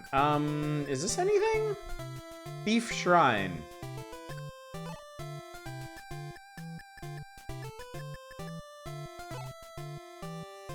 Yeah, go into the Thief Shrine. Yeah, enter. Ooh, neat. Yelling at your little men is truly the essence of the game. Oh, fuck.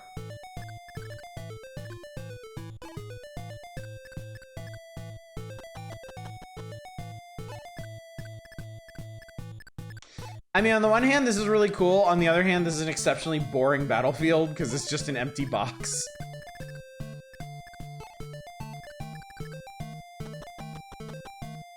The aside from the last couple chapters is optional. It's a cool addition, though. It's definitely a cool addition.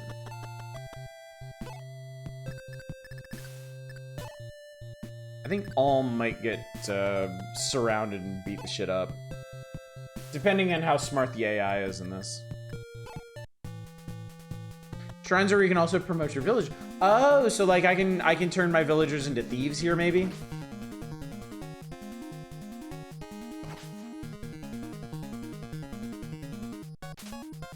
Ooh, that's not good.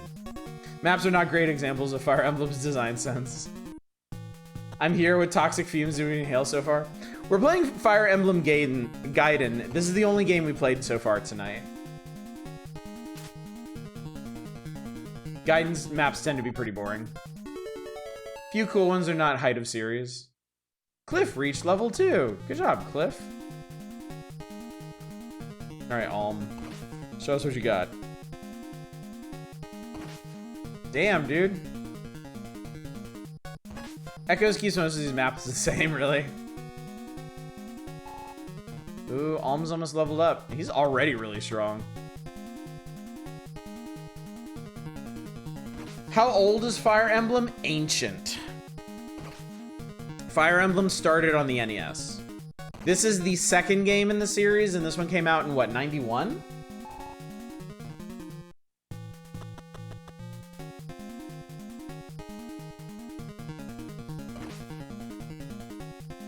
Bates has a really cool gimmick map where your units get cloned onto a second portion of the map. Whenever you do with one set of your units, the other one's mirror. You have to fight through 2 different maps at once. That sounds really neat. I like that. That's cool. Okay, let's see here.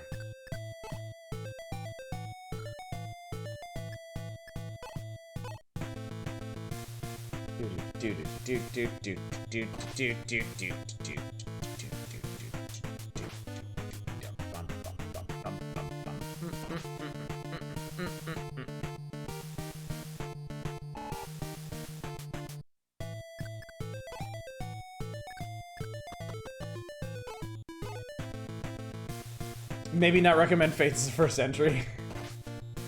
What is it? Unusually difficult or not user friendly? Weird sex stuff? 3 games in 1, bad plot. Did enjoy Conquest, is kind of hard and the story is dog shit.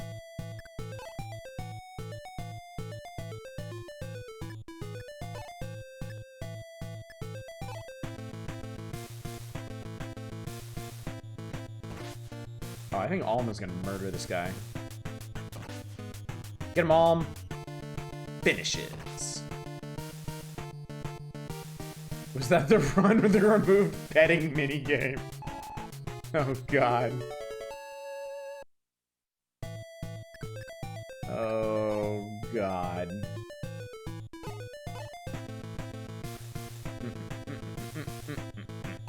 Stab right in the brain, Jesus. Right in the brain. Luca racking him up.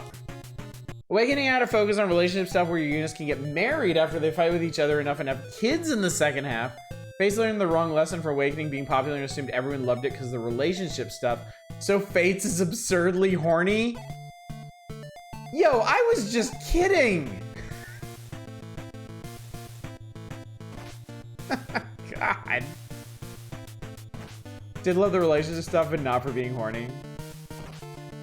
Checking out Witch Spring R for a bit before going back to Elden Ring. Never mind how charming the characters are. I'm loving it for the fact I can see the monster placement, see their stats, and choose whether to engage or run away. Like, who does that? It is surprisingly uncommon in RPGs of all stripes, really.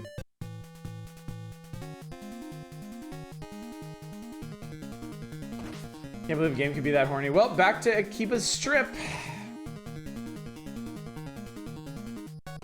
You know, I actually have coworkers who worked on that game. They have all kinds of stories. Get him, Cliff.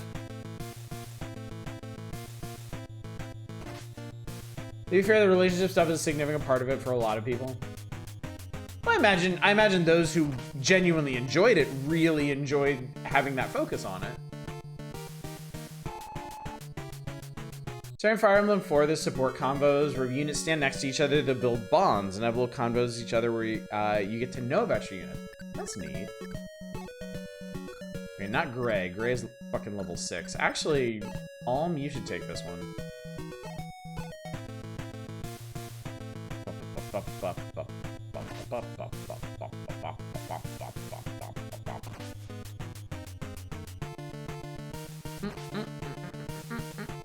Because you have big cast of characters, all their own interactions between them, and that's cool. That's really cool. Thief conquered.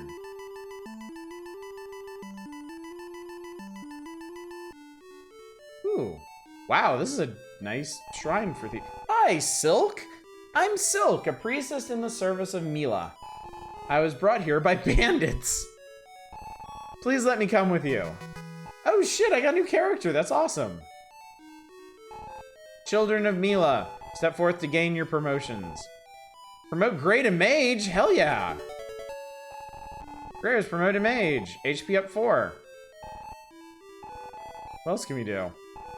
None among you have earned a promotion.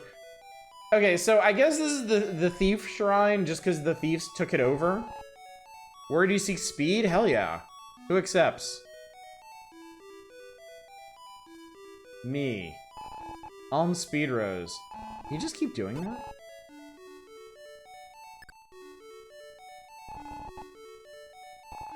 You do that for everybody? The big head is dealing. Our power wanes. Oh, okay, so you get like 3. Oh, he ain't got shit. Okay. Well, cool. That's really neat. Went out of my way to do some adventuring. Got a new character, too. All right, I'm going to save here. And we're going to stop here. Remember to hold reset when shutting off the power.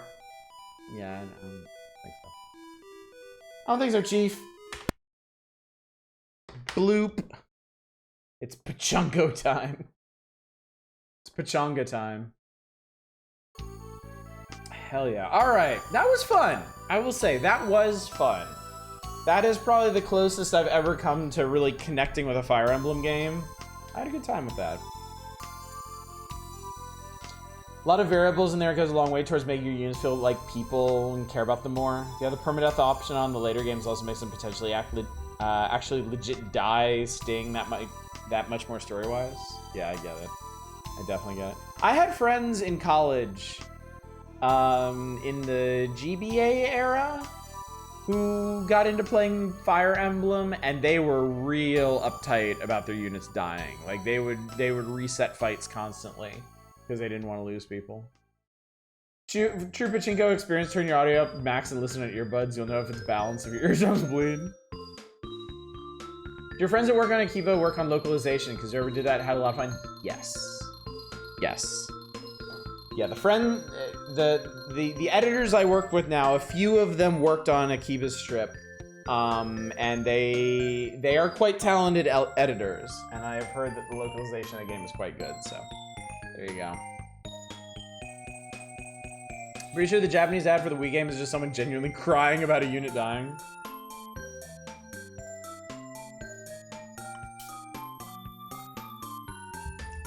I haven't played the game myself, but they've regaled us with stories of all the like puns and in-jokes they will work into it.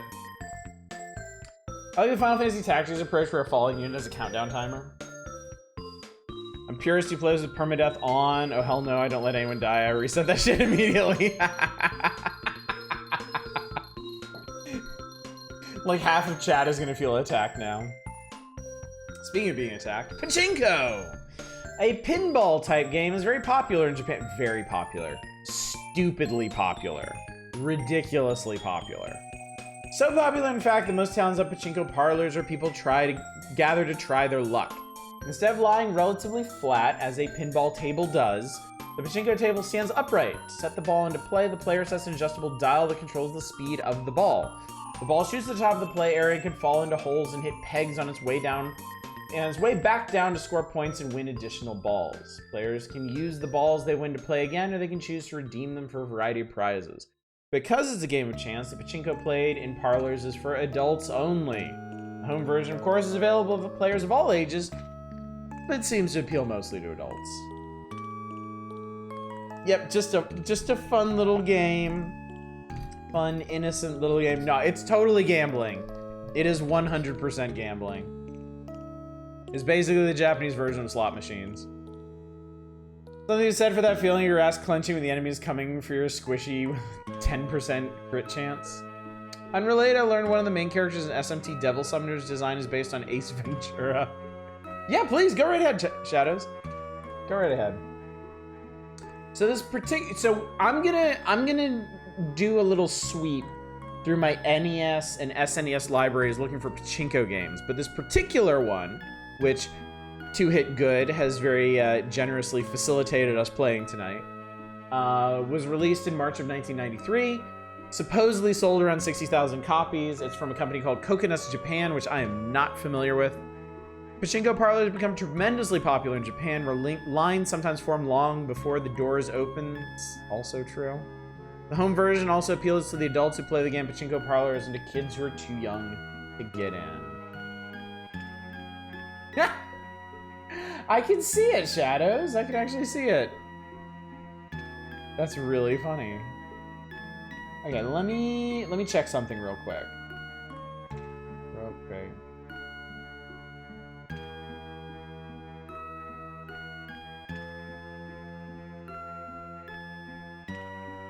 Cool, okay. Alright, we should be set on that.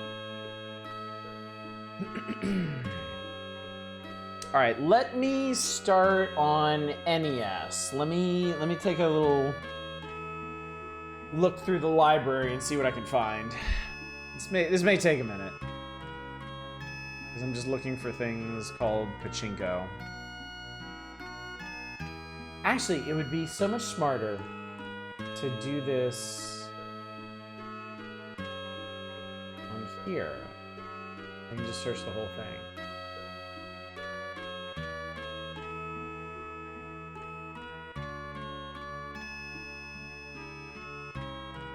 Alright, cool. We got a lot of shit we can look at. We got a lot of shit we can check out. What's up, Boo Blacking? Mindseeker, that game is dumb. I don't know, man. I found enough Pachinko games between NES and SNES that we might not even get to it tonight.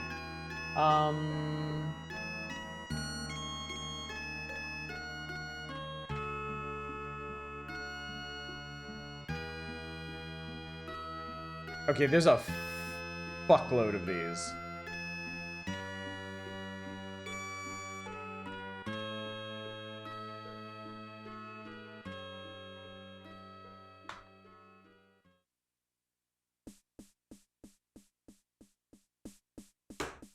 All right, so if I'm reading this correctly, we're actually going to check out the precursors of this series on NES.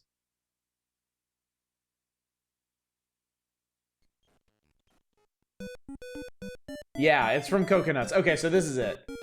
This is the NES version. How many different ways are there to do Pachinko? Like infinite. What the fuck?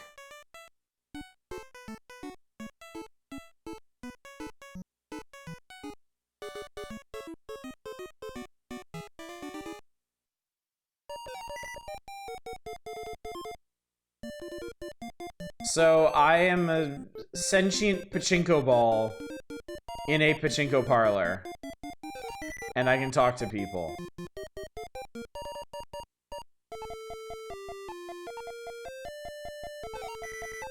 Is it a JRPG? I don't know. I'm pretty sure there's at least one Pachinko JRPG in here somewhere. Can smell the cigarettes from here. Oh, here we go. Yeah, height. Here we go. All right. Let's maybe do the damn thing. Oh, okay. I don't know what we're doing. Okay, I think maybe we gotta rotate this whole thing down to here, maybe? This is weird. I played Pachinko once, like 15 years ago. Oh, there we go. There we go. Okay, things are happening. I'm yeeting some balls.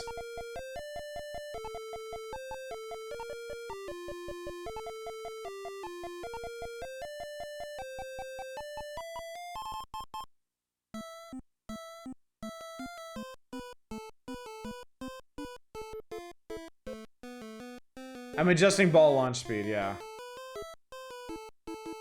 I seem to be doing well for a minute there. I guess I saw the screen flashing and everything, but I seem to be sucking now. This one seems kind of deterministic.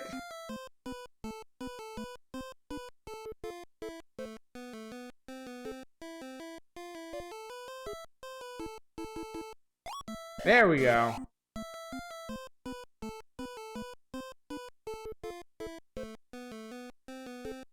Never played Pachinko. I'm already bored of this game because I'm immune to gambling addiction. Okay, I think I may have found the formula for winning. Possibly, maybe not. I could just get it up in the middle there again. To be fair, I'm addicted to casino minigames and JRPGs. Yeah, you would probably be weak to Pachinko's wiles then.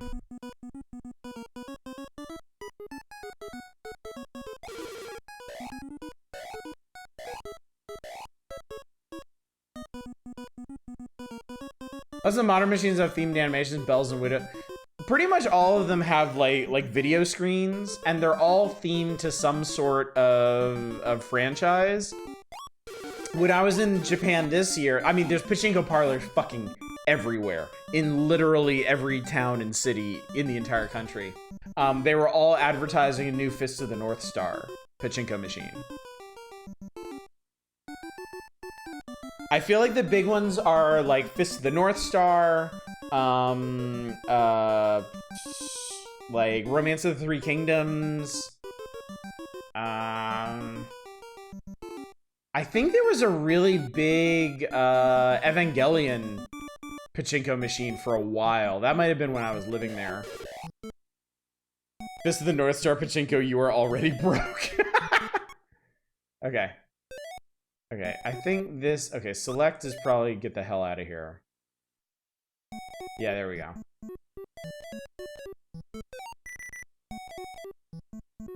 Desperation of Fist of the North Star, Fist of Desperation of Pachinko. But yeah, Konami. Konami has basically converted all of their big IPs into pachinko machines. They are real big into the pachinko business, and they always have been. Because Konami, for those of you that don't know, Konami has always been way bigger than just their games division. They're a very diversified company. They run a lot of the biggest, like gyms and like health centers in Japan. They've always been heavily invested in the pachinko business. When they released the English version of Umineko, they added toggleable updated sprites, but they were sprites from the pachinko machine. But there are straight up like Castlevania and Silent Hill pachinko machines.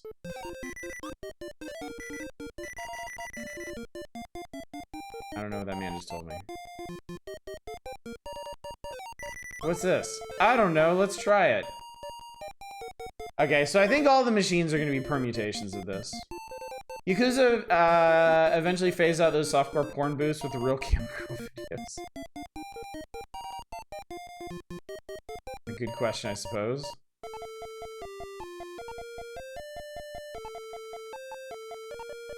Pew!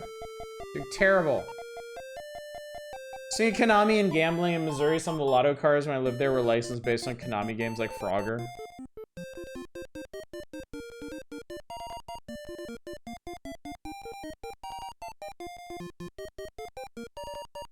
Okay, so here's the thing. I think we've seen kind of what this game has to offer. Here's the trick. Here's the thing about it. There are 5 Pachinko-kun games on NES. And that was number 2. Apparently I don't have number 1. Or it's like, it's sorted somewhere else into my archive. But let's see how they differ, shall we? Okay, apparently King Pachinko fucking hates us. And we're gonna have to prove our worth or something. Mecha anime I recently got one with sprites with robots designed to look like they're in Super Robot Wars. Big tease, but I'm still waiting for the next game to see if it appears in that. I wish I could learn about the Pachinko-kun lore. I guess I have to assume there's no fan translations of these, because... Come on. Pachinko grab life by the balls. Are we going to space? Maybe? I think there's a non-zero chance. This has save files, doesn't it? Oh my god, we have to name our character. Well, I'm gonna do what I normally do. Ah!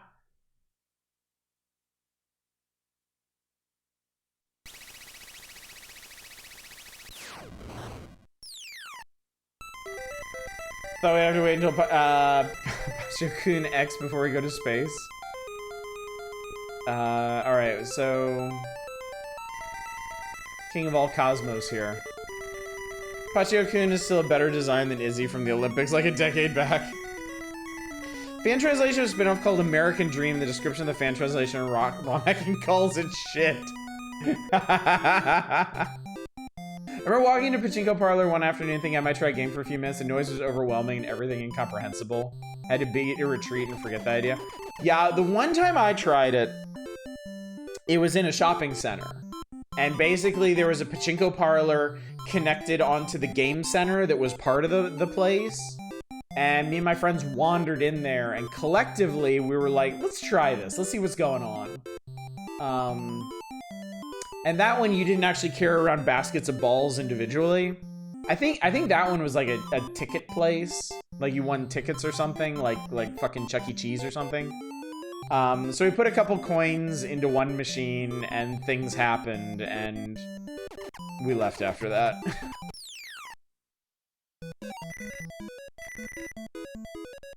Cola? I want some fucking cola.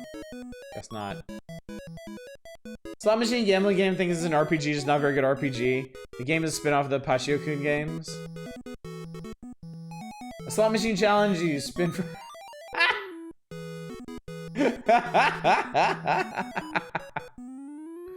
You win tickets, you exchange the tickets for prize, you exchange the prize for cash at the nearby shop, yeah. The old school pachinko parlors, you would just have the balls. Like you would go in and you would purchase like a basket of balls. And you would physically like dump the balls into the machine. And then if you won, it would spit out more balls.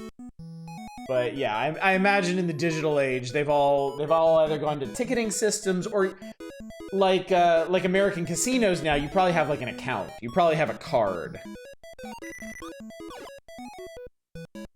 I mean, it's the same goddamn thing, really. Slicker interface, but it's the same fucking thing.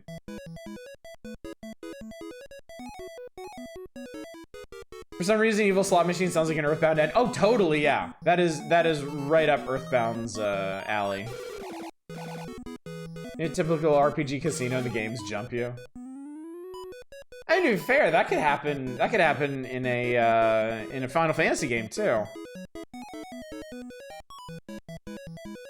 Could have seen that happening at like Gold Saucer or something.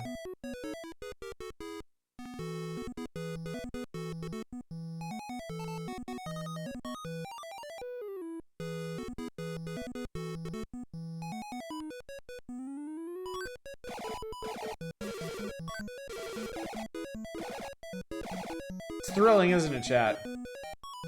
It's just really just a thing.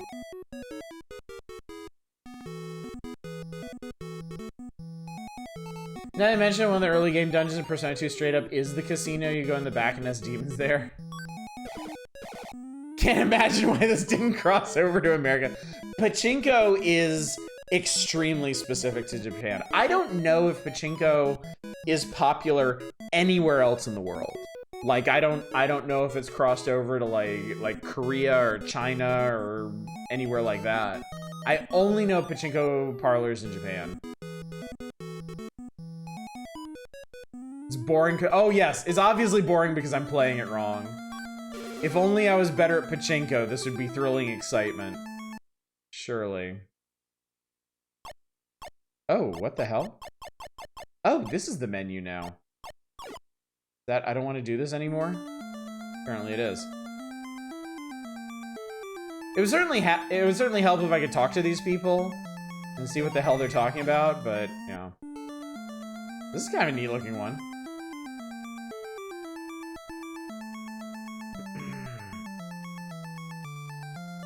Happened to Fox McCloud. Never seen again. Hail Andros.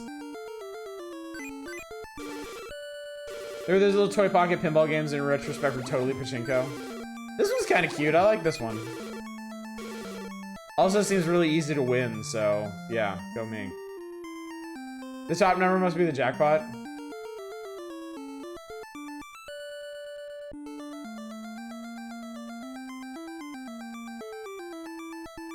It's actually mathematically proven that objects that fall down the pegboard game still eventually form a bell curve, despite random nature of each individual peg. Interesting. As of 2015, Japan's pachinko market generates more gambling revenue than that of Macau, Las Vegas, and Singapore combined. I really cannot stress y'all how popular pachinko is. There is at least one pachinko parlor in every town and city in the entire country, and they are packed. Like, people love this stupid shit.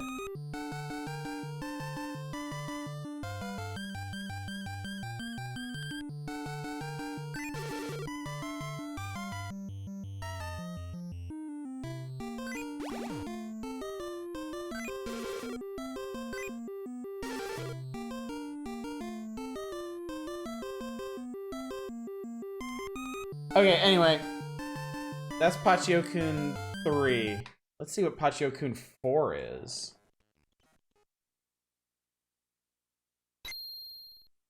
When I went to Vegas, my friend showed me how to use some of the slot machines there, and even without the language barrier, those things need a master's degree in statistics and game design for it. No, dude, modern slot machines are insane.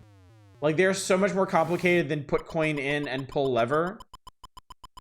Like, my wife and I went to Las Vegas 13 years ago, and we were, as part of our travel package, we were comped money.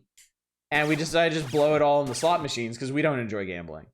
And they were all on like prepaid cards. And I had no idea what the fuck was going on. And so we're messing with this machine trying to get to do something. And it finally does something. And my wife wins $100. So we cashed out, like we immediately cashed out and took that money and went and had steak dinner. It was so funny. Now I think about it, like third of the Detective Conan episodes involve Rand's dad going to Pachinko parlor, returning from one. We haven't talked about this in a long time, but my wife's father, I believe, was really into Pachinko when she was younger, like really, really into it. I think she might have some stories associated with that. If she gets back, I might ask her about it again. Imagine those old people digging away at the button. Did you watch the zombies press the buttons and slops? Yes, it's depressing. It's just, if anything, it's more depressing than the GIFs make it look. Where the fuck are we? Well, obviously I want Pachinko.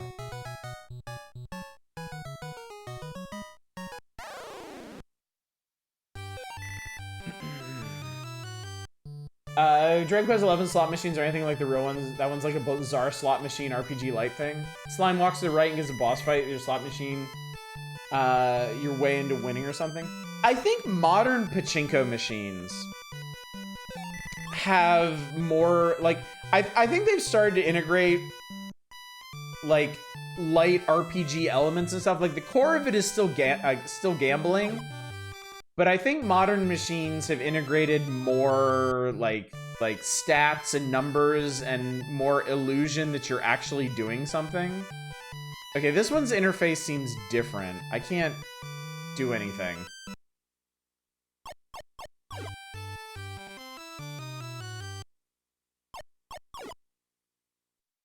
Maybe I don't have enough balls for that one?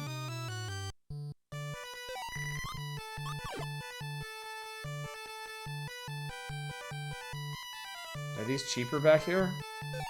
Yeah, these are cheaper. Let's do this.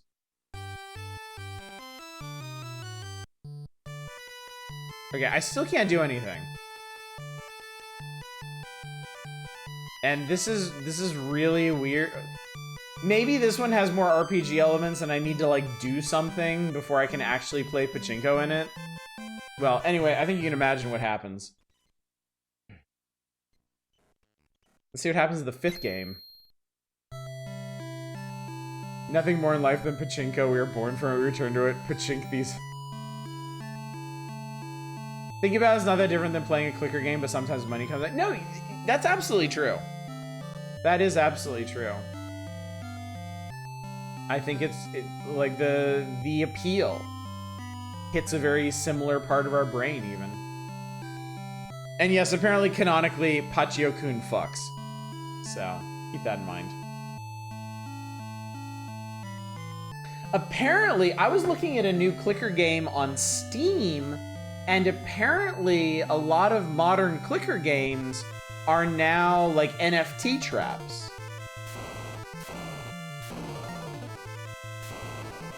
Like, I guess NFT bros realized how unpopular NFTs are, so they sneak them into other kinds of games. And now some of these clicker games are basically like NFT farming devices in disguise. Yeah, I don't know who the fuck this guy is, but he's pretty badass.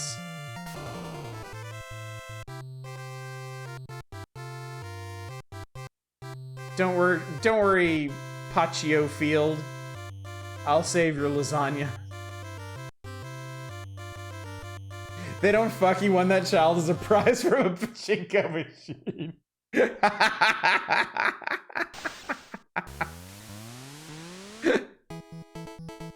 Oh, this is Pachinko Jr. We are playing as the offspring. Still named though.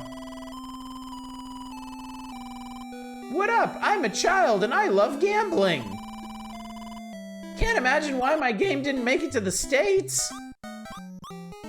Oh, weird. This one's just like pure menu based. Why is this one so much uglier?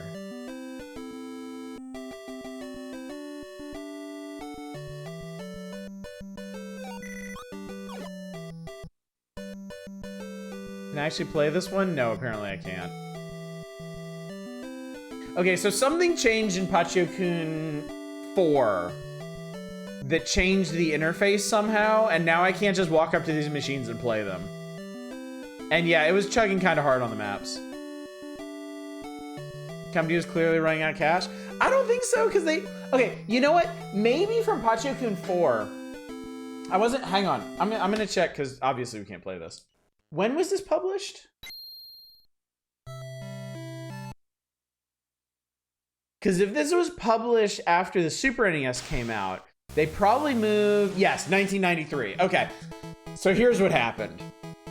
Coconuts must have moved their A development team over to Super Nintendo. And I bet you anything, Pachinko 4 and 5 were made by their B team, who were still left over on NES. Or, yeah, move their A team to TurboGrafx. Yeah, exactly. Anyway, we got some other ones here. We got something called Pachinko Daisakusen. Let's check. This looks weirdly familiar.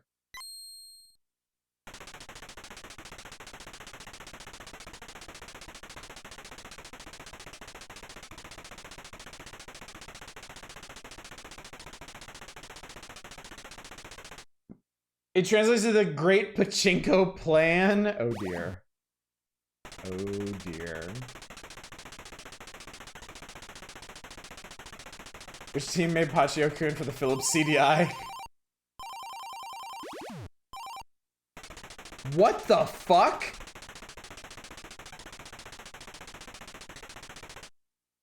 War will not be fought on the battlefields. It will be fought in the Pachinko parlors. Oh my god, it will be! Holy shit, I was kidding! This is also a Coconuts game! What the fuck? What the fuck is this?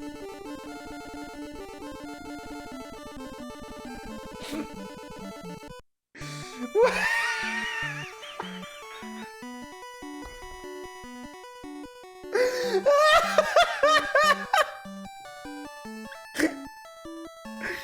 Oh my god, why? I like it. This is unbelievable. Oh my god.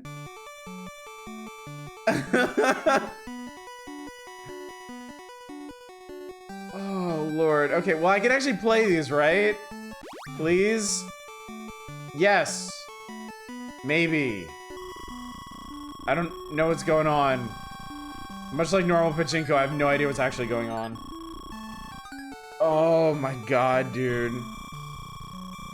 Are you in debt and this is your punishment? To be fair, this is a Pachinko game most likely crossover to America.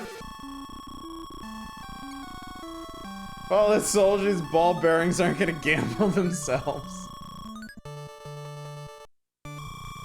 I think this is the true Pachinko experience. The flashing lights and sounds make me think that I'm winning, but I'm actually losing. They're powering planes with Pachinko. Oh my god, dude, this is so funny. I cannot get over this. Yeah, my ball is a gun, yeah. Also, I don't understand how to control these games anymore. Like, I can't... I'm not doing anything right now. The game is basically playing itself. Which, I mean, I'm not complaining. Except I guess I am. I just wish I knew what was going on. Do you ever do anything? Not really. Not really. And frankly, I'm amazed y'all put up with it for 3 hours a night.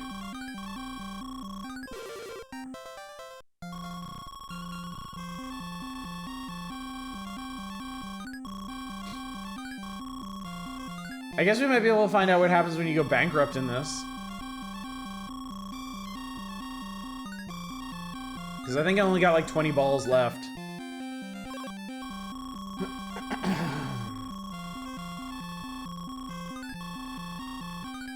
This must be a Zapper game.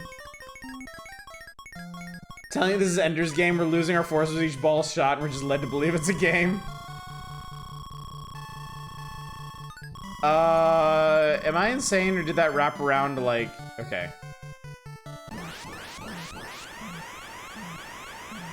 I'm sorry! I think we fucking died!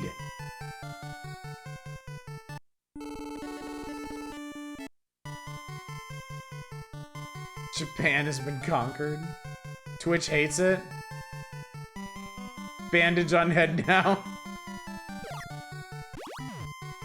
Okay, so they just start you over with another 100 balls. Okay, hang on. There's a sequel to this game.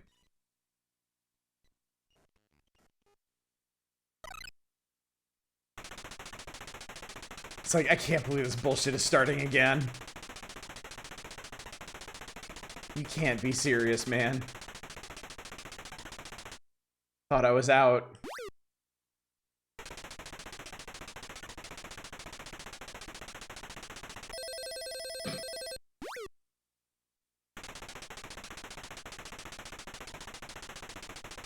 They may have just recycled the same exact game.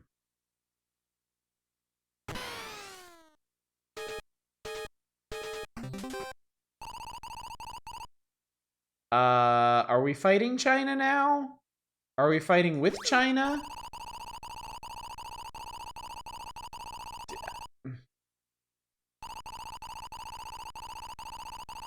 Maryland. Hi, Maryland.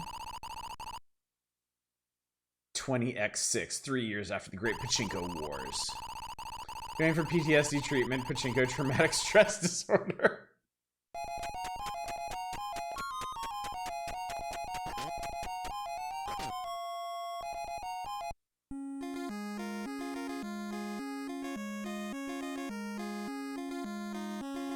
Okay, everything's vaguely Chinese now. Sure, why not? Same deal. Same exact fucking shit. I still do... Oh, no. I still do not know how to influence anything in this game. A button, B button, directional buttons, combinations of them, nothing does anything. I just get to sit here and watch us lose balls. Start doesn't do anything. It just triggers the sub menu for this emulator. And one day we decide this Chinese... It is mysterious. Like, I feel like I'm missing something. My guess is, like, maybe I'm supposed to do something before actually, like, cracking into Pachinko. Like, I need to unlock the fucking interface or something. But I don't know. I really genuinely don't know. At this point, I just want to see our character explode again.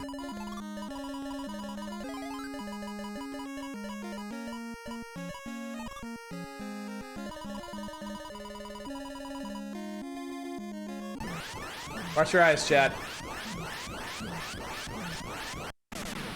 Same exact animation.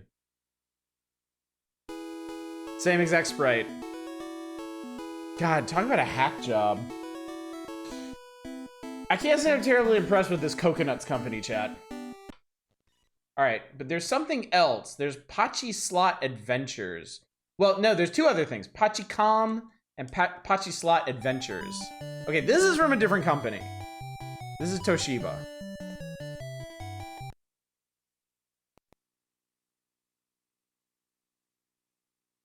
Okay, this I can actually control. It's a wonder Pokemon was the first major seizure incident.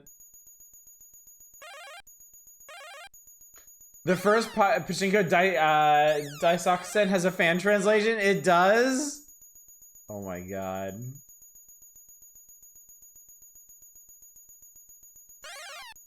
Okay, this feels like it could have been one of those old, like... This feels like it could have been a launch cart with the Nintendo alongside, like, Donkey Kong and Ice Climbers. You're a James Bond parody who fights people with explosive pachinko balls. Salaryman 008. This is NES Pinball the Pachinko? Yeah. Okay, great. Whatever. That's that. Okay, talk to me about Pachi Slot Adventures. This is also coconuts. Jesus Christ.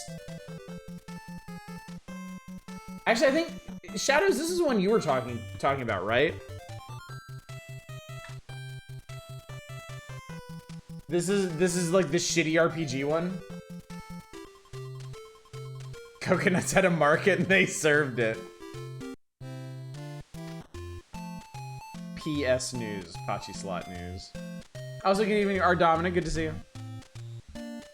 Recall when the Famicom Pachinkos had a killer dev rant from the sound designer cursing as bosses because you replaced their good sound effects with shitty bleep bloops?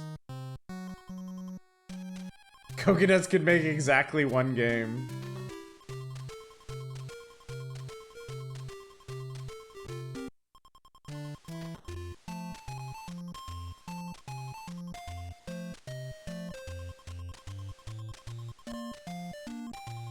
What the fuck? The evil Pachinko villain is the one who shows up and just wins everything. Hey, fuck you! I can't make a living like this! You gotta lose! Yep, they really could just make one game. Fuck it, let's... Literal slot machine. Literal fucking slot machine.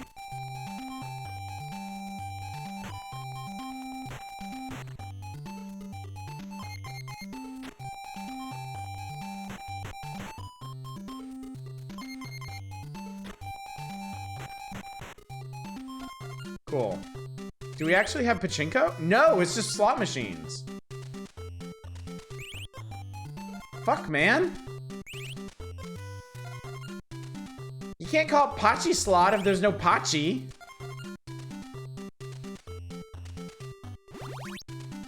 Maybe the Pachi's up here. Oh, wait, what?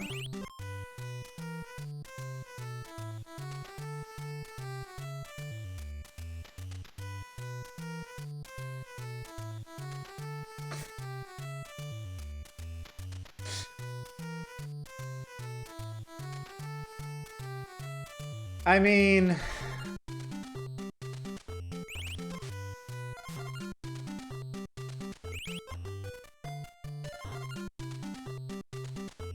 Fucking hell, man. Okay, Pachicom has a hidden rant in the data that says, you fools say one thing, then something else later all the time. I worked all night working on what you told me to. Don't say to me it was better before. Who the hell do you think is going to play this with this boring bonus stage and the balls that get stuck? If you select to put the joy right, that'll make it +1, you idiot. You're a sound company. Quit ignoring Pachinko sounds and try to put these weird sounds in instead. Do you want it to be this hard to hear the balls? I left the previous sound, so edit this if you want to hear it. Set hex address... Go, you fool. Anyone can tell you what good sound is. That's amazing. This machine is called a Labian.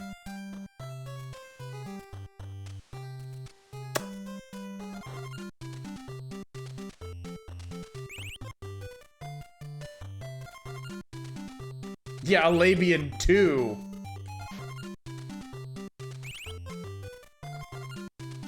Can I go in the bathroom?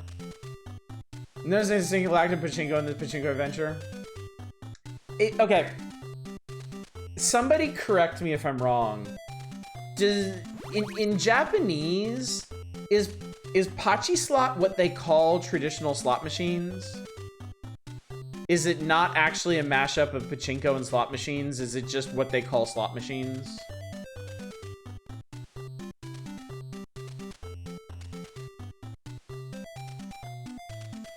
What's up, Azatha? I feel like it's a mashup, I don't actually know. I feel like maybe that's I feel like maybe that's the deal. Like pachinko is the Japanese thing. And then when slot machines were imported over, they called them Pachi slots to kind of attach a similar appeal to them. I thought Pachi slot would be pachinko adjacent, but apparently it's just slot machines.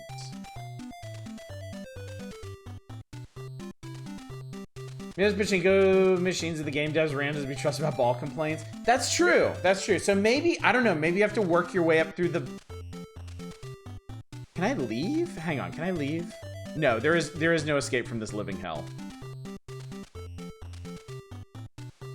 I don't know, maybe you work your way up to authentic pachinko. I don't fucking know. Anyway, chat.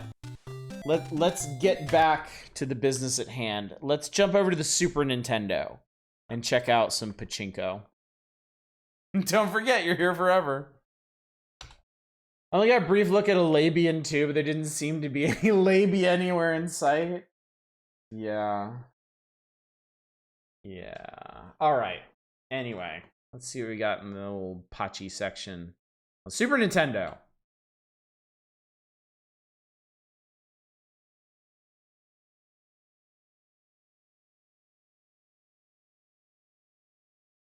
Chat, there are so many.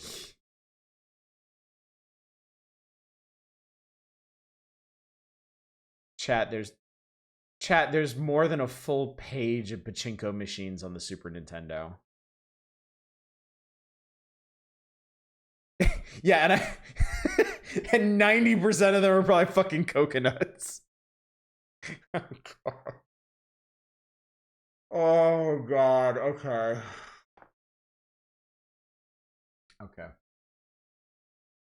Okay, here's my only question tonight, chat. Do you actually want to see Mindseeker? Or should we just waste the rest of the evening seeing what all these fucking pachinko games are?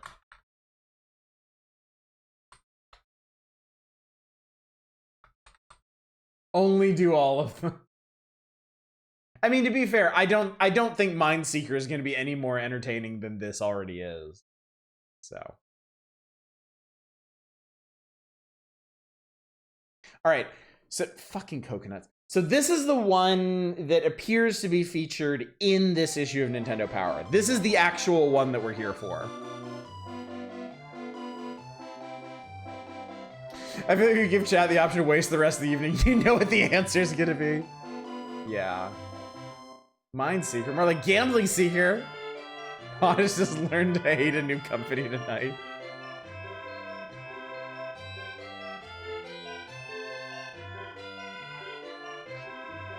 I mean, realistically, we only got another 40 minutes in the evening. Like, that's not even enough time to get through all of these pachinko games. There's 3 of these! There are 3 Pachio-kun special games. And of course we gotta check out all of them to... What is... Oh no, the king just fell down, right? He's not... That's not... Never mind.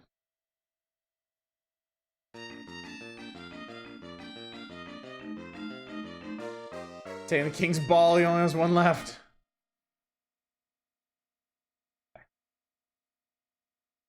I don't want the slot to go back to the NES graphics. Ah!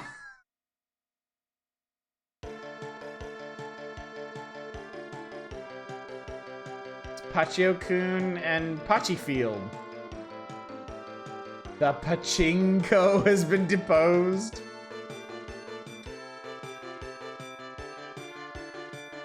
I didn't realize what you meant and thought you were being bothered by the implication the king got hit by a hammer. It was a very unfortunate perspective on that scene. Just about, wow, nice kicks. Pachio-kun's a Converse man.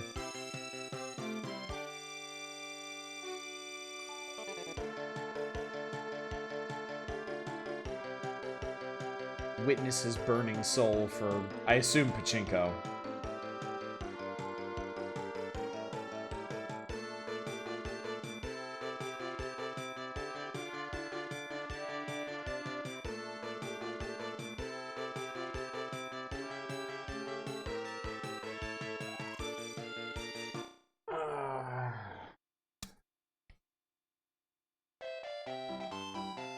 This looks pretty... Oh, fuck! Well, good job, idiot.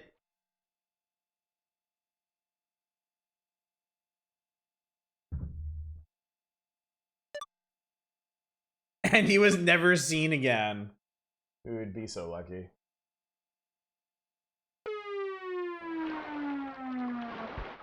Holy shit, there's actually a screenshot of this in Nintendo Power.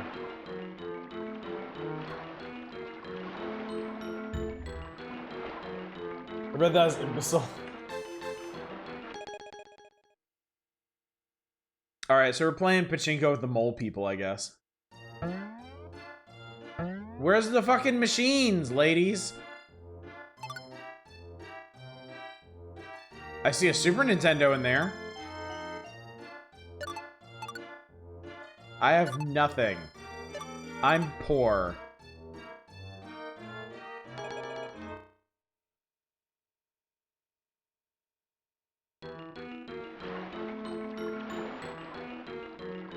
Oh, wow, I can just walk through these. That's crazy. The lady Pachinko ball is sad.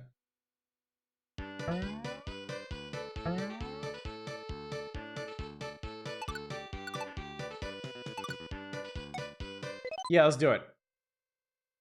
Pachinko is played for prizes, and then you surreptitiously exchange those prizes for money. Okay, this has a much more normal interface. I can actually understand what's happening here. Here we go, chat. God, it's the same horseshit. It's really just the same shit forever and ever and ever.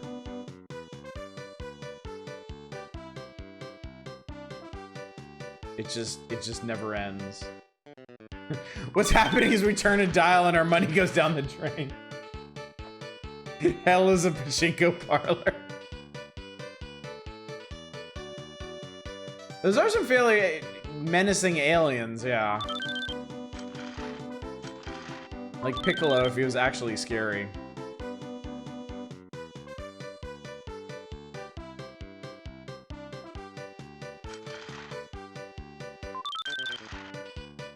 I'm kind of making stuff happen? I don't know. I'm gonna play Sexy Cat 3 on these machines. They kind of are just Namekians, yeah. Big pointy ears. Oh, they might not have the dealy bobbers though. Really went downhill after Sexy Cat 4.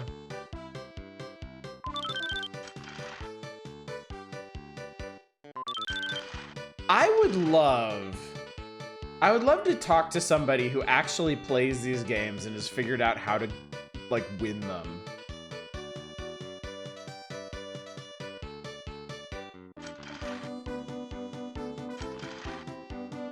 Like, I think that would be genuinely fascinating. I'm partial to Sexy Cat and Gaiden.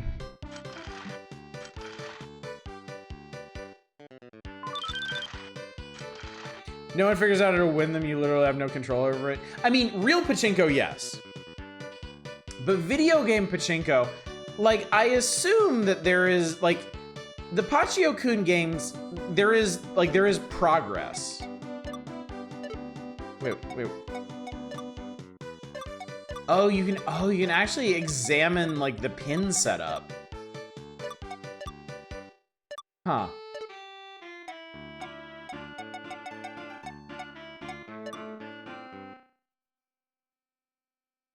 It's like War Games, the only winning move is not to play. Yeah, I assume there is some way to beat these games. Because there does appear to be progress of a sort in it.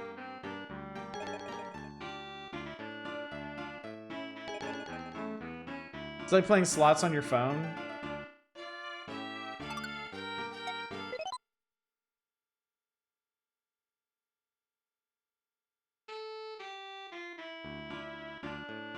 This is just fucking hard to look at, man.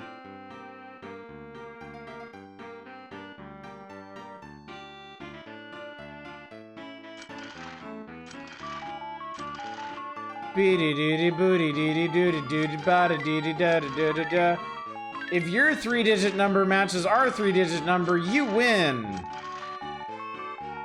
Odds of that are fucking astronomical. With the SAS bring to Pachyo-kun eye-searing color. Sexy cat Pachinko.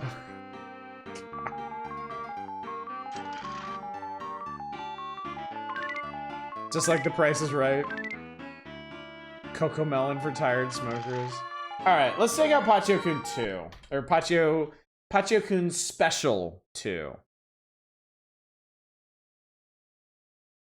Oh, we have to go through this whole fucking menu every time. Damn it. Well, anyway, since we're here, you can see the vast array of fucking Pachinko games. Well, okay. There are 7 Pachi slot games. Then there is Pachinko Challenger, Pachinko Fan, Shori Sengen, Pachinko Maruhi Hisho, Pachinko Monogatari, which I assume is like, fuck. What is that really popular series called? Something Monogatari. There's 2 of those. There's Pachinko Renchan Tengoku Super CR Special, Pachinko Tetsujin, Pachinko Wars 2, the 3 Pachyo-kun specials. I don't think skip Panel Depon and Panic in Nakiyoshi World, but then you get to the parlor games, and there's a fuckload of those. There's like 7 parlor mini games, and then 5 parlor games. So anyway, Pachyo-kun Special 2. Monogatari is story. Babylon 3 was the last of the Babylon Pachinko machines. God, my life sucks. Everyone hates me. I'm such a sellout. Even Pachinko Field hates me now. So there's a game called P-Man? No, you didn't. We don't need to talk about that. Don't skip Panel Depon as a Pachinko. No, it's actually fun. Then we can't play it tonight. It is not on the menu. Oh god. It's the Pachinko judge. Make fun of me just because my name is Did we write her a love letter in crayon? Ripped out of a notebook? Seems pretty on brand for us.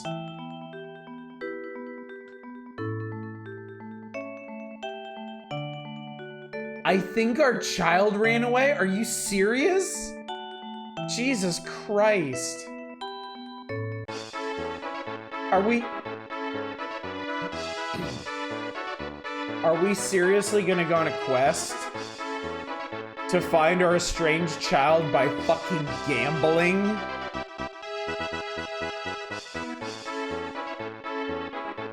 In time to look for missing kids, we have balls to fling. Oh god, fucking coconuts, man.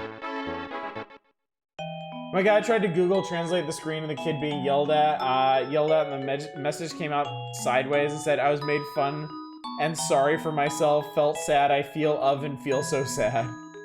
And yes, that fairy was naked as hell. New game me, please. Ah! Thank you.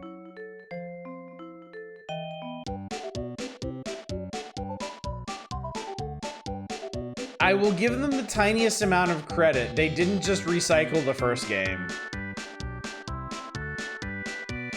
Like, it doesn't look good, but they clearly put some effort into this.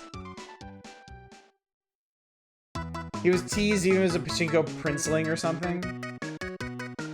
Minigame? Wait, minigame? Hell yeah. Let's play something that isn't Pachinko. What the Christ am I doing? 10 of... okay. I guess those are the rules. These are the controls. Okay, yeah, whatever.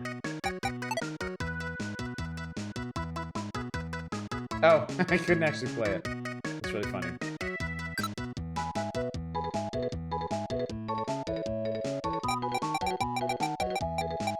Can I just start? No.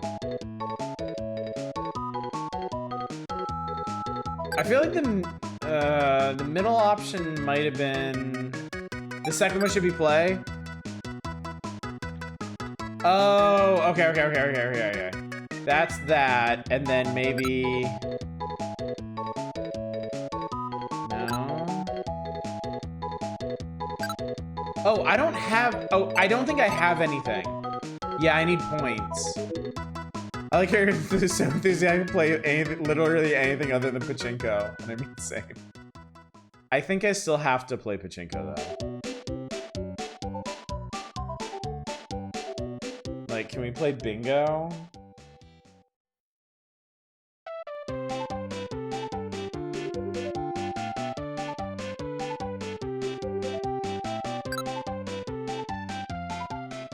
$3,500 something. Oh, good, we discovered Pachinko. Don't worry, chat. Let's fucking go. Golden boy! The park fund your crippling gambling addiction? Certainly contribute to it. Wait. I love where the point in our tour of Pachinko games are seriously considering playing fucking bingo instead. This is a different layout. I'm not giving them any credit, but it's also fucking impossible pars. Like, does anybody know what's going on the right-hand side of this machine? Because I can't fucking tell. Overlaying all this shit on a roulette table makes it impossible. They made a second one 7 games in. Also, I'm a little concerned because I seem to be winning. The top number is number until winning. Oh, okay. Buddy, I give it trying to parse these games hours ago.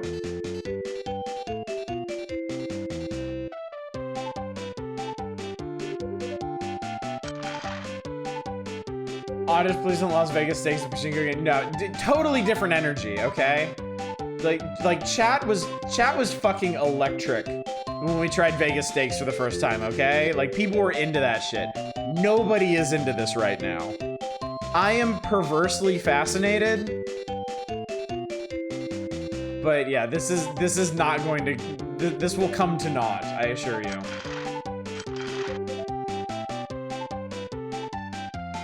Man, I wish we were playing Vegas Stakes right now.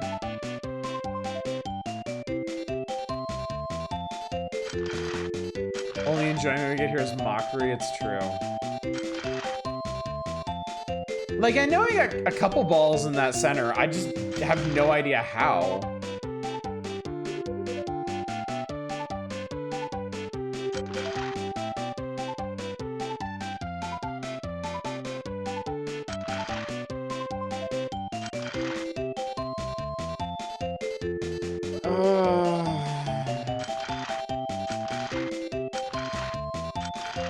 You know how you keep that dial turned to the right? I mean, I actually seem to be doing good. I have more balls than when I started. Pachinko machine sales place near where I lived as a kid. One day they put a crazy climber game in. We were flooded with kids playing it. Oh, wow.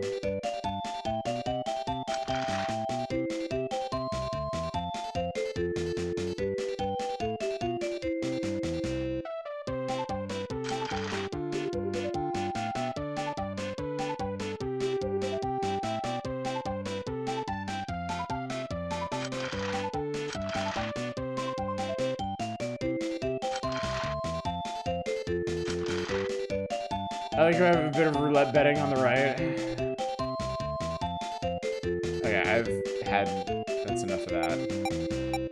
Credit card?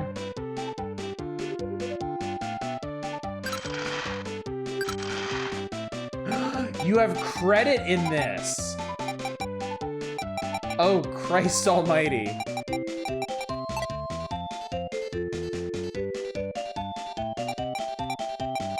Yes, Lord, get me out of here. Oh my god, it has a slot to put your credit card in.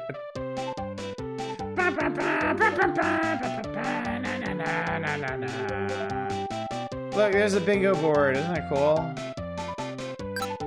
What is this one? It's where the game takes a dark turn.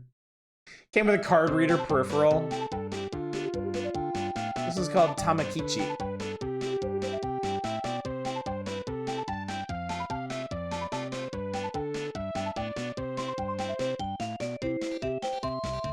There's a series of Moby games and one of the related series called Pachinko G-Sen, so I clicked on that. It was one of the related series to that. According to Moby games, fucking Higurashi when they cry. This is not Sexy Cat, no.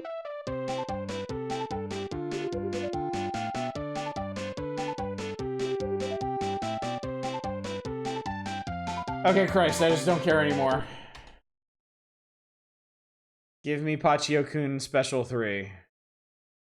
Just so I can say I did it.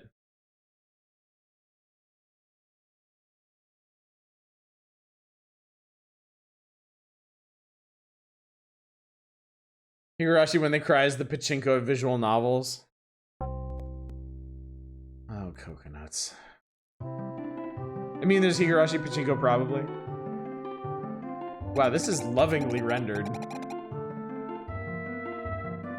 I know I said I wanted Pachinko, but let's play literally anything else. Sorry. We've come too far. We can't stop here. This is Pachinko country.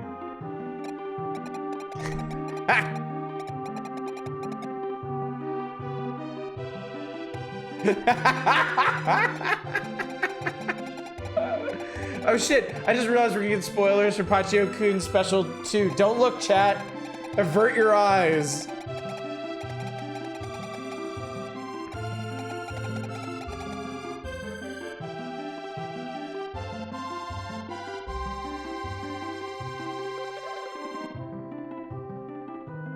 Let's go and...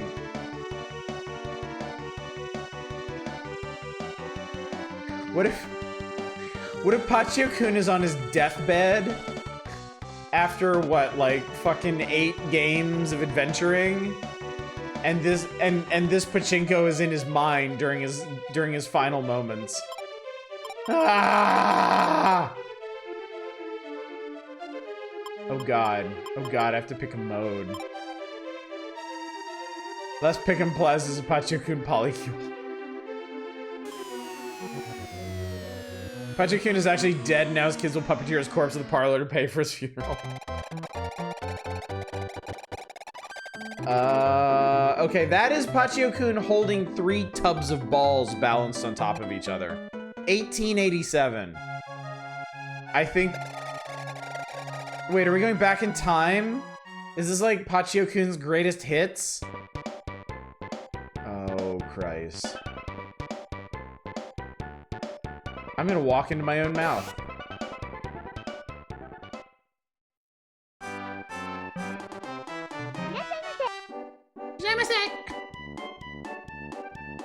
Welcome, play these fucking games.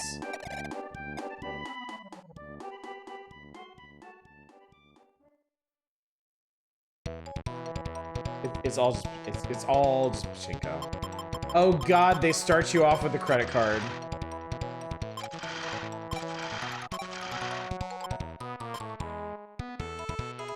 Now you have to charge your shit. We're playing Nice Shot!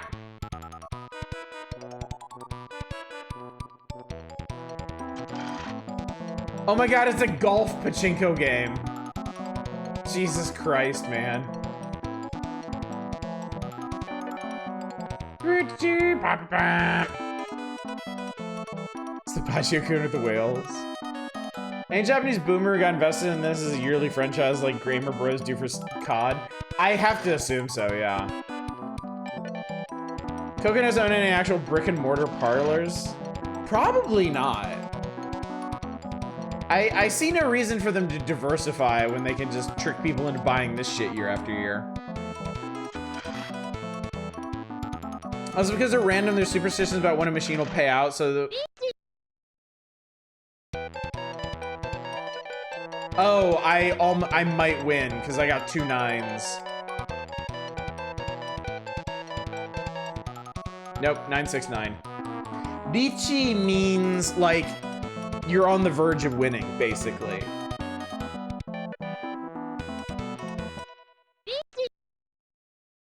I think they're doing this to make the game more dramatic and engaging. So if that middle one ends on 2, like, we win.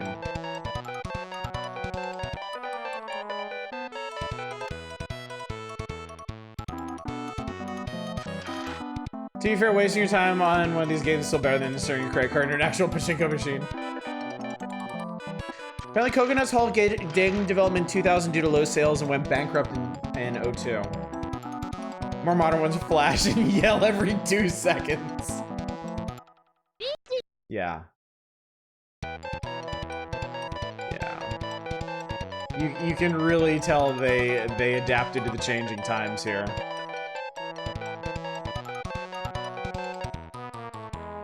Oh, we're so close, chat. Just keep gambling. This game just makes me think of better games like Neo 2 Masters.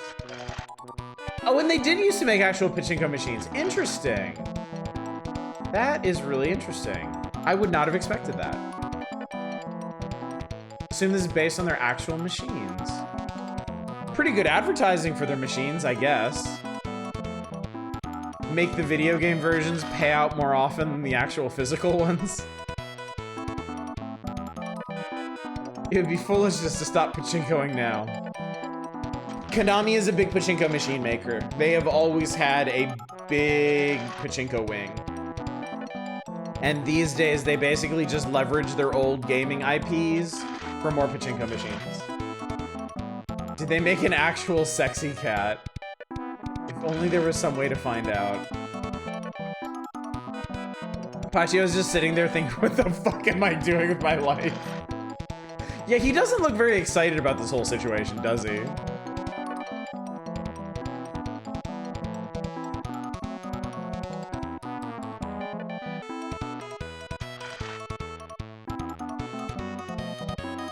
Chat, if the game doesn't keep screaming reach in my face every, like, 2 to 3 minutes, I'm gonna lose interest in this. Come on, game. You're losing me. His raised eyebrow is a real what the fuck kind of raised eyebrow.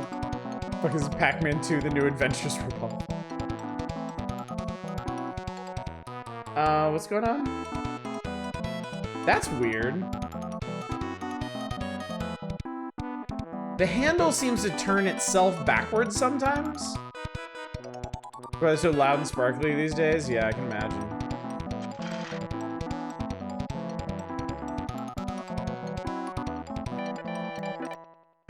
Beachy!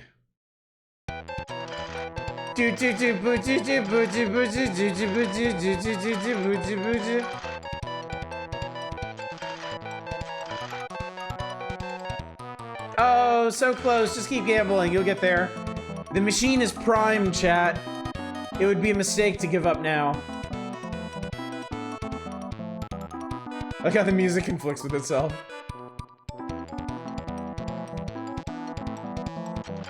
Pachinko game with JRPG battles might be kind of a fun gimmick. Oddish, have there been any cats? No. This game, we've only played Nice Shot. Actually, yeah, let's see if we can find a more interesting machine. Are you gonna Riichi me? This is our moment, chat. This is what we've been waiting all evening for. This is it. This has to be it. We have to win. Or the ball could hop directly over the hole. Peggle where you can't choose where to drop, yeah. I mean, you can choose, you could... I'm not even playing!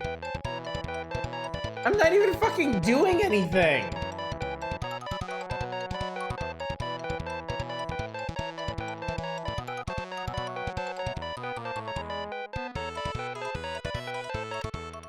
Okay, yeah, great, bye. No, let me out. Let me out. God, I thought this was his ass for a second. Yeah, thanks. I've had enough. Okay, is there another machine in here? Kind of Pachinko Master, you misspelled monster. There's a slot so you can pretend you're doing something as you lose your shirt.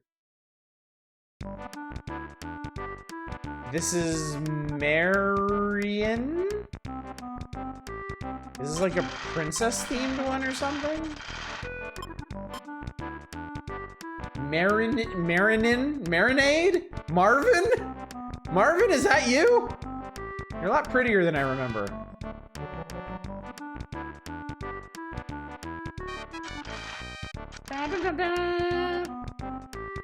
So what are they gonna rishi us on this?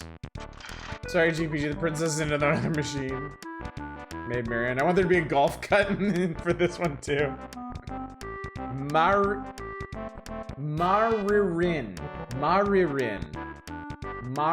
Yeah, you're right. Maririn. Did they pull her? Oh God, I hope not. I don't even think our friends at Coconut could get away. I'm not getting shit from this. I have yeeted 50 balls into this fucking.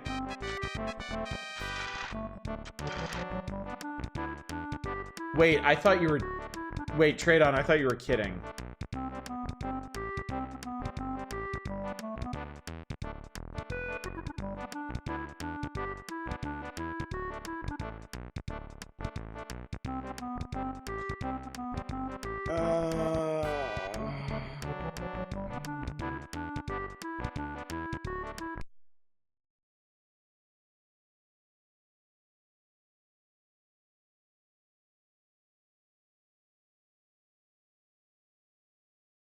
Sorry, Dave, you're getting that shit refunded.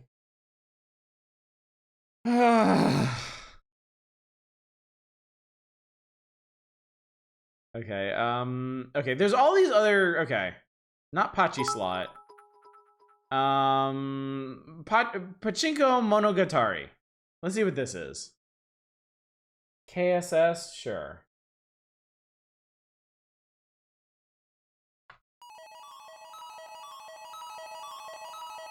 I look away with how we're nuts shown. No, the little like jackpot fanfare on that table was her dress coming off.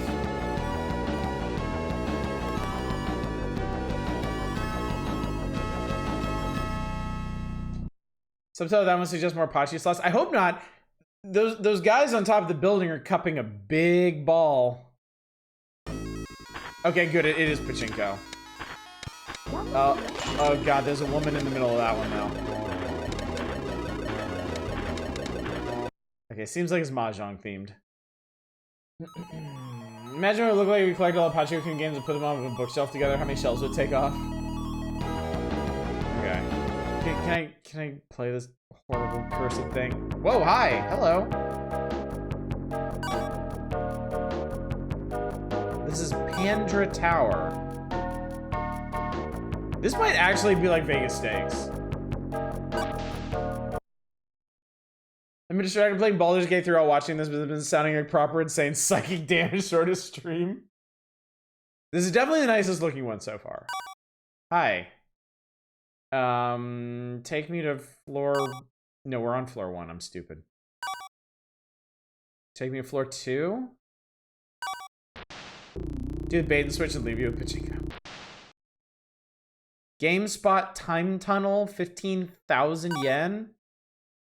Probably can't afford that, right? Yeah, okay. Take me to floor 5.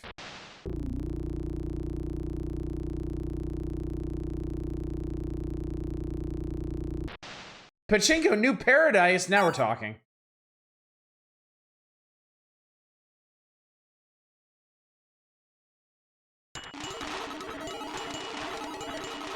Interesting. This is from the era of elevator girls.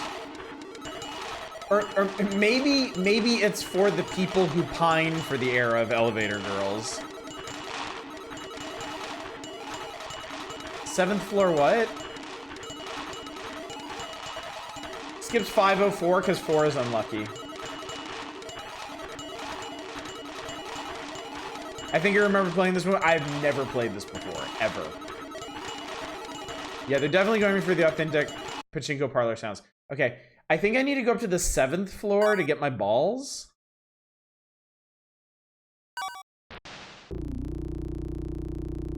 Acapulco? Yeah, the exchange, okay.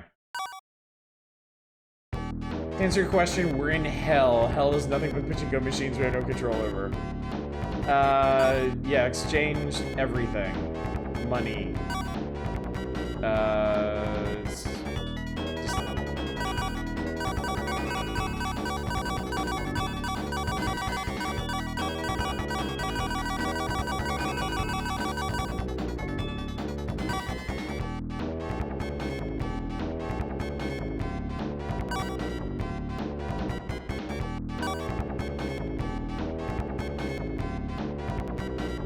Okay, no, I think we're good.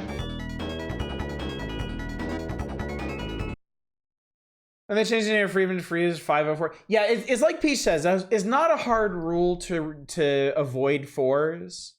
It depends a bit on context.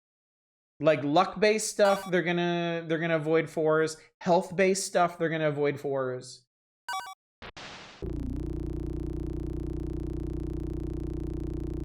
Other stuff, I don't think they'll care so much. Yeah, exactly. You don't want bad luck omens for us superstitious gamblers. I'm honestly kind of surprised this building has a 4th floor. Okay, now we can play. Where I can actually see my hand.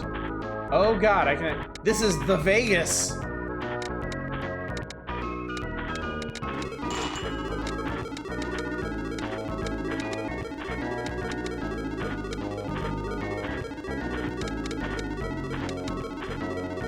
Vegas takes home. Look, I'm willing to give this one some credit. I'm actually appreciating the production values after all this fucking coconuts bullshit.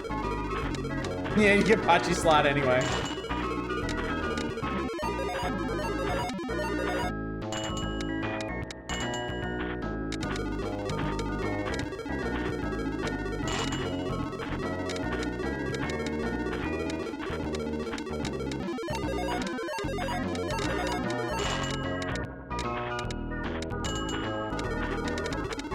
Yes, see how his hand is moving right and left? I'm controlling that. With Pachinko, you can control how hard the balls launch up. Kind of like when you start a new ball in pinball. You have control over the plunger. You notice how much it sounds like Mario? Yeah.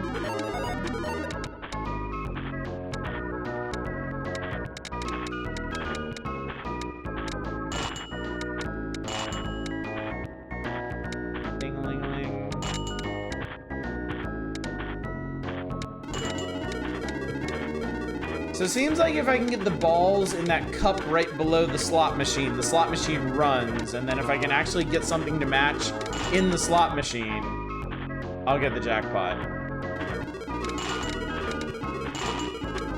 Imagine a large slot randomization factor and whatever accelerates them. Well, okay. One thing that all these games have in common, like, I'm not touching anything right now, but the hand will actually wind backwards. So you cannot maintain any particular trajectory. You've constantly gotta be edging it back to the right. If you want to keep the balls launching where, like, in any particular spot. So yeah, there's no... yes, exactly. Unfortunately, it's like Desert Bus, yeah. You can't just find, like, an ideal trajectory for it and leave it there, because the game itself will, like, take you off of it. You have no idea how many jokes I'm strategically avoiding about edging it back and forth. I mean, considering how many balls we played with tonight, we really deserve it.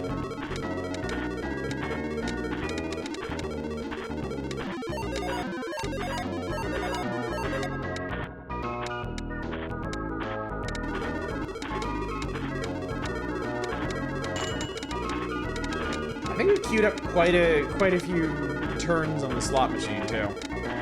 When do we get Pachinko for hope? There is no hope in Pachinko. As a thought. Same brain cell, buddy. Everybody's on the same page.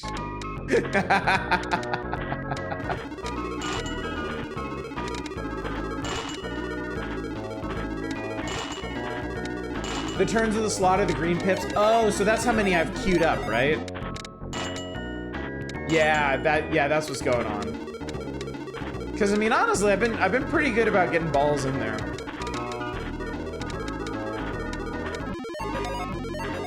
At least with this, I can find the right hole.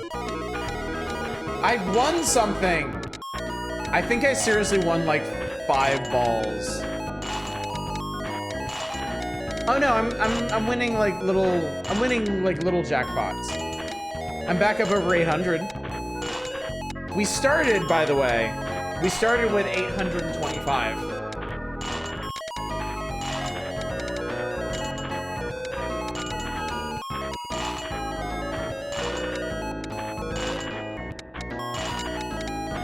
Actually, we got a lot of balls. I think it's still cashing out even.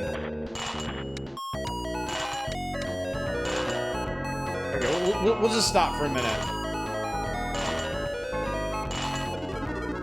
Okay, there it goes.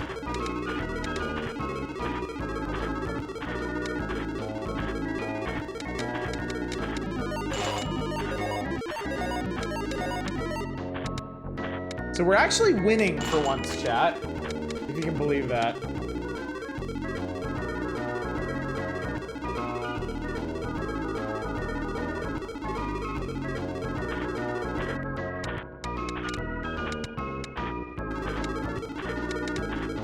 There's another thing it raised, so now the balls were going down the drain.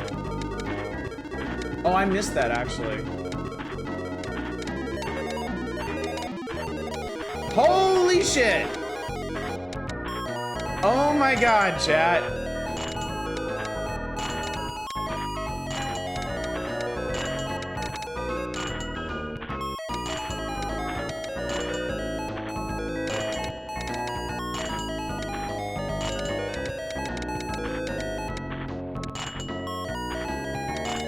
Okay, so yeah, so that opens a slot down there, so we want to get balls in there apparently.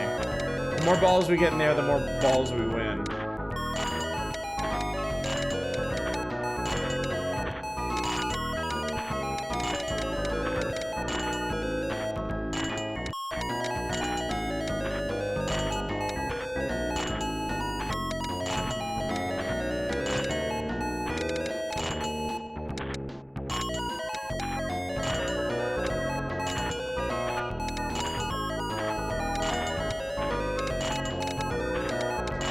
I'm a little dismayed at actually succeeding in this.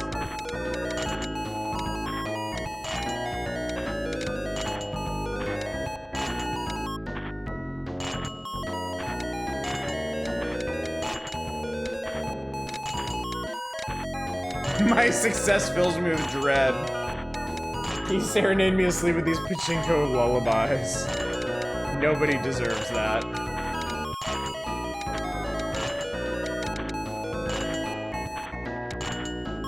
How long does this go on for? Jesus! God, just vent like 1,000 balls at me or something. Let me go.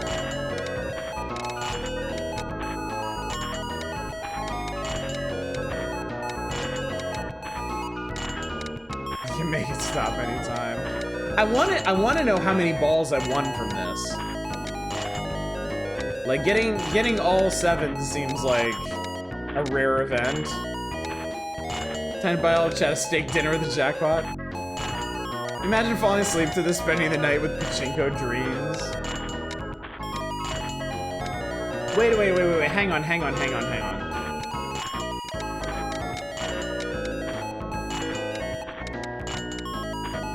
Okay. The number over the slot machine is going up every time it plays this little fanfare. So it's at 15 now. Now it's at 16. but because it's going up instead of down, I don't know how many more there are. Okay, it's over. It's finally fucking over. Maybe lose 15 grand on top of your initial investment. Schrodinger's Pachinko. Okay, hang on. What if we... How do we leave?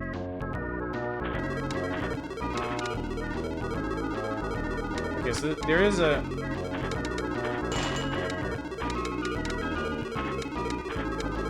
Wait a minute. Apparently... Hold on. Wait. Apparently there's a button to jam a coin into the handle so it can't turn backwards.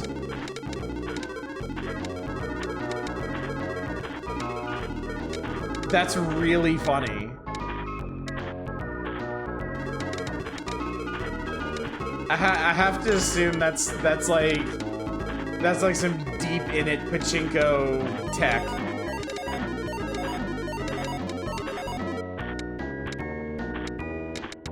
Okay, so that's that. How do I... Oh, you can also use the top buttons to control it too. Oh, here we go.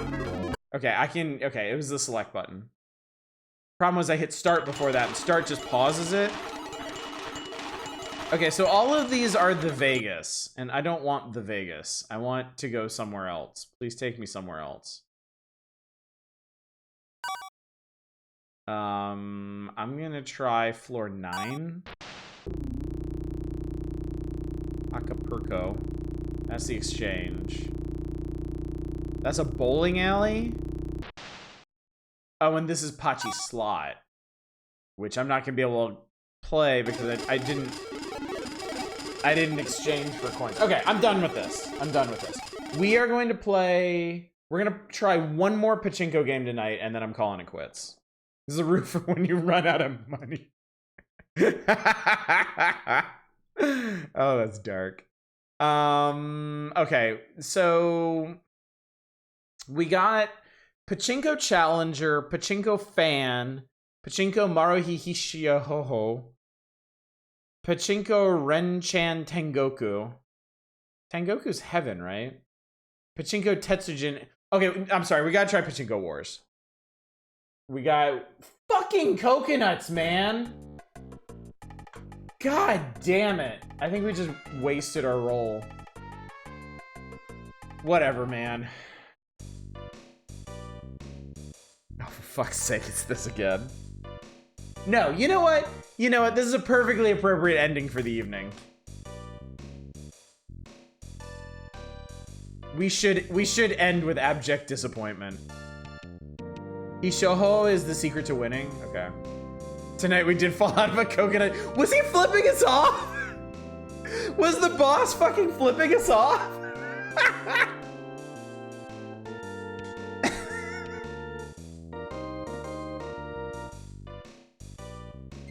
Oh my. It's Coconut's world and we're stuck in it.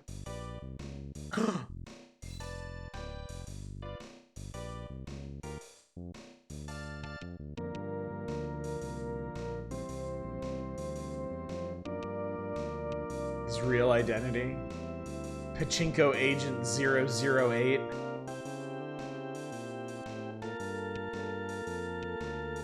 Yeah, I just said that. It's a Pachinko spy. Alright, yeah, let's do it. Man is very square.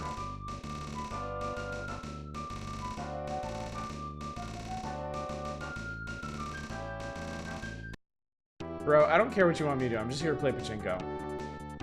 Oh, I actually have control over this.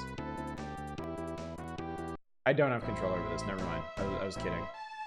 Yeah, it looks like a Team America dummy.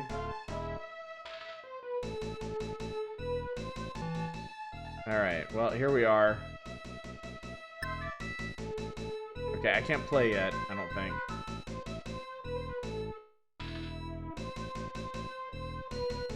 I guess I need to exchange first. I guess with the Super NES era, they went for greater immersion in how you need to exchange your money for balls.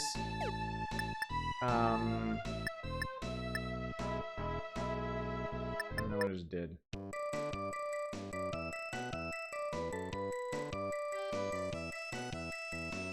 How do I fucking exchange for balls? I don't have any G's, right? I have 1,000 G's, it seems.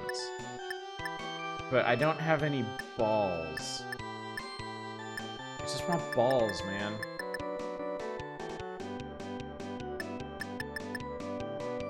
Item 1 or 2 should be balls? Okay. Oh, and then you can buy ballables. Okay, got it. Okay, great. And then that's how you get... Okay, we're good. Alright, we have 160 balls now. Perfect. I was unclipped at least one of those lines. Definitely won't come in handy or anything. No, I want to... Oh, here we go. Oh, I wasn't properly aligned with it.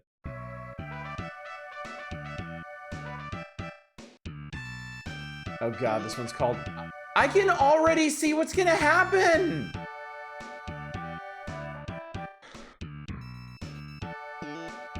Okay. When her dress comes off, we're done.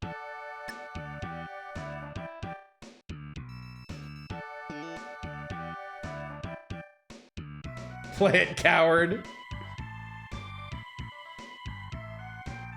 This one is at least more parsable than the other coconuts ones.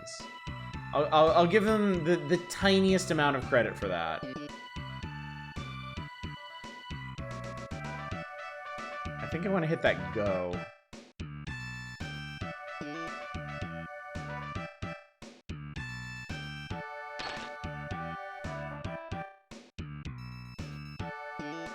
You do not, in fact, have to hand it to go. You really don't. You really fucking don't, but...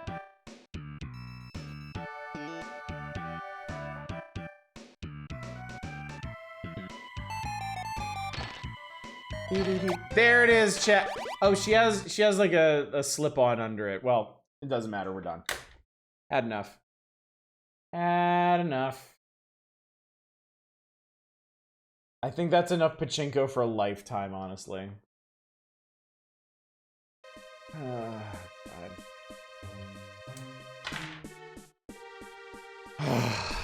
Well, that was not the Odyssey I was expecting tonight. We played NES Fire Emblem Gaiden for a bit and had a pretty good time with that, and then we played Pachinko for like an hour and a half and had a real what am I doing with my life moment there. Yeah, Fire Emblem was definitely the highlight. Holy shit, Fire Emblem was definitely the highlight. Good God. Alright, anyway. We're done here. Let me, okay, hang on. Let me. Alright, first of all, oh, keep it up. Alright, first of all, close request.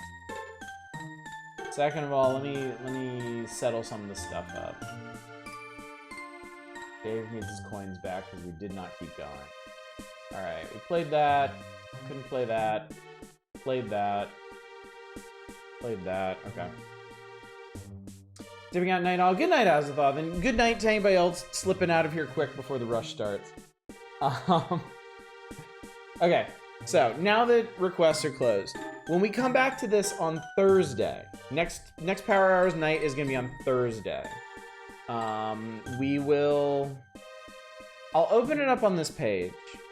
We'll see if anybody actually wants to play Mindseeker. If not, then we'll turn over here. Which I thought was the rest of it. Yes, I see Pachinko and slots. Shut the fuck up. But wait, shut up, Eva! But yeah, we've got a lot more options here. We've got Mother, we've got Dragon Ball Z, we've got Dragon Warrior, we got Final Fantasy, we got Shogi, we got Mahjong, we got quiz stuff. Now, there is a wrinkle to this. There is a surprise in store. Because I didn't realize this at the time, and I'm not sure Shadows did either. If you look down at the bottom, way down here at the page numbers, we have page 64, We have page 66.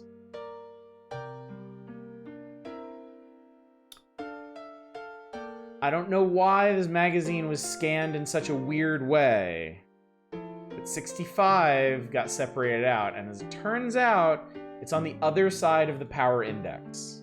It's here.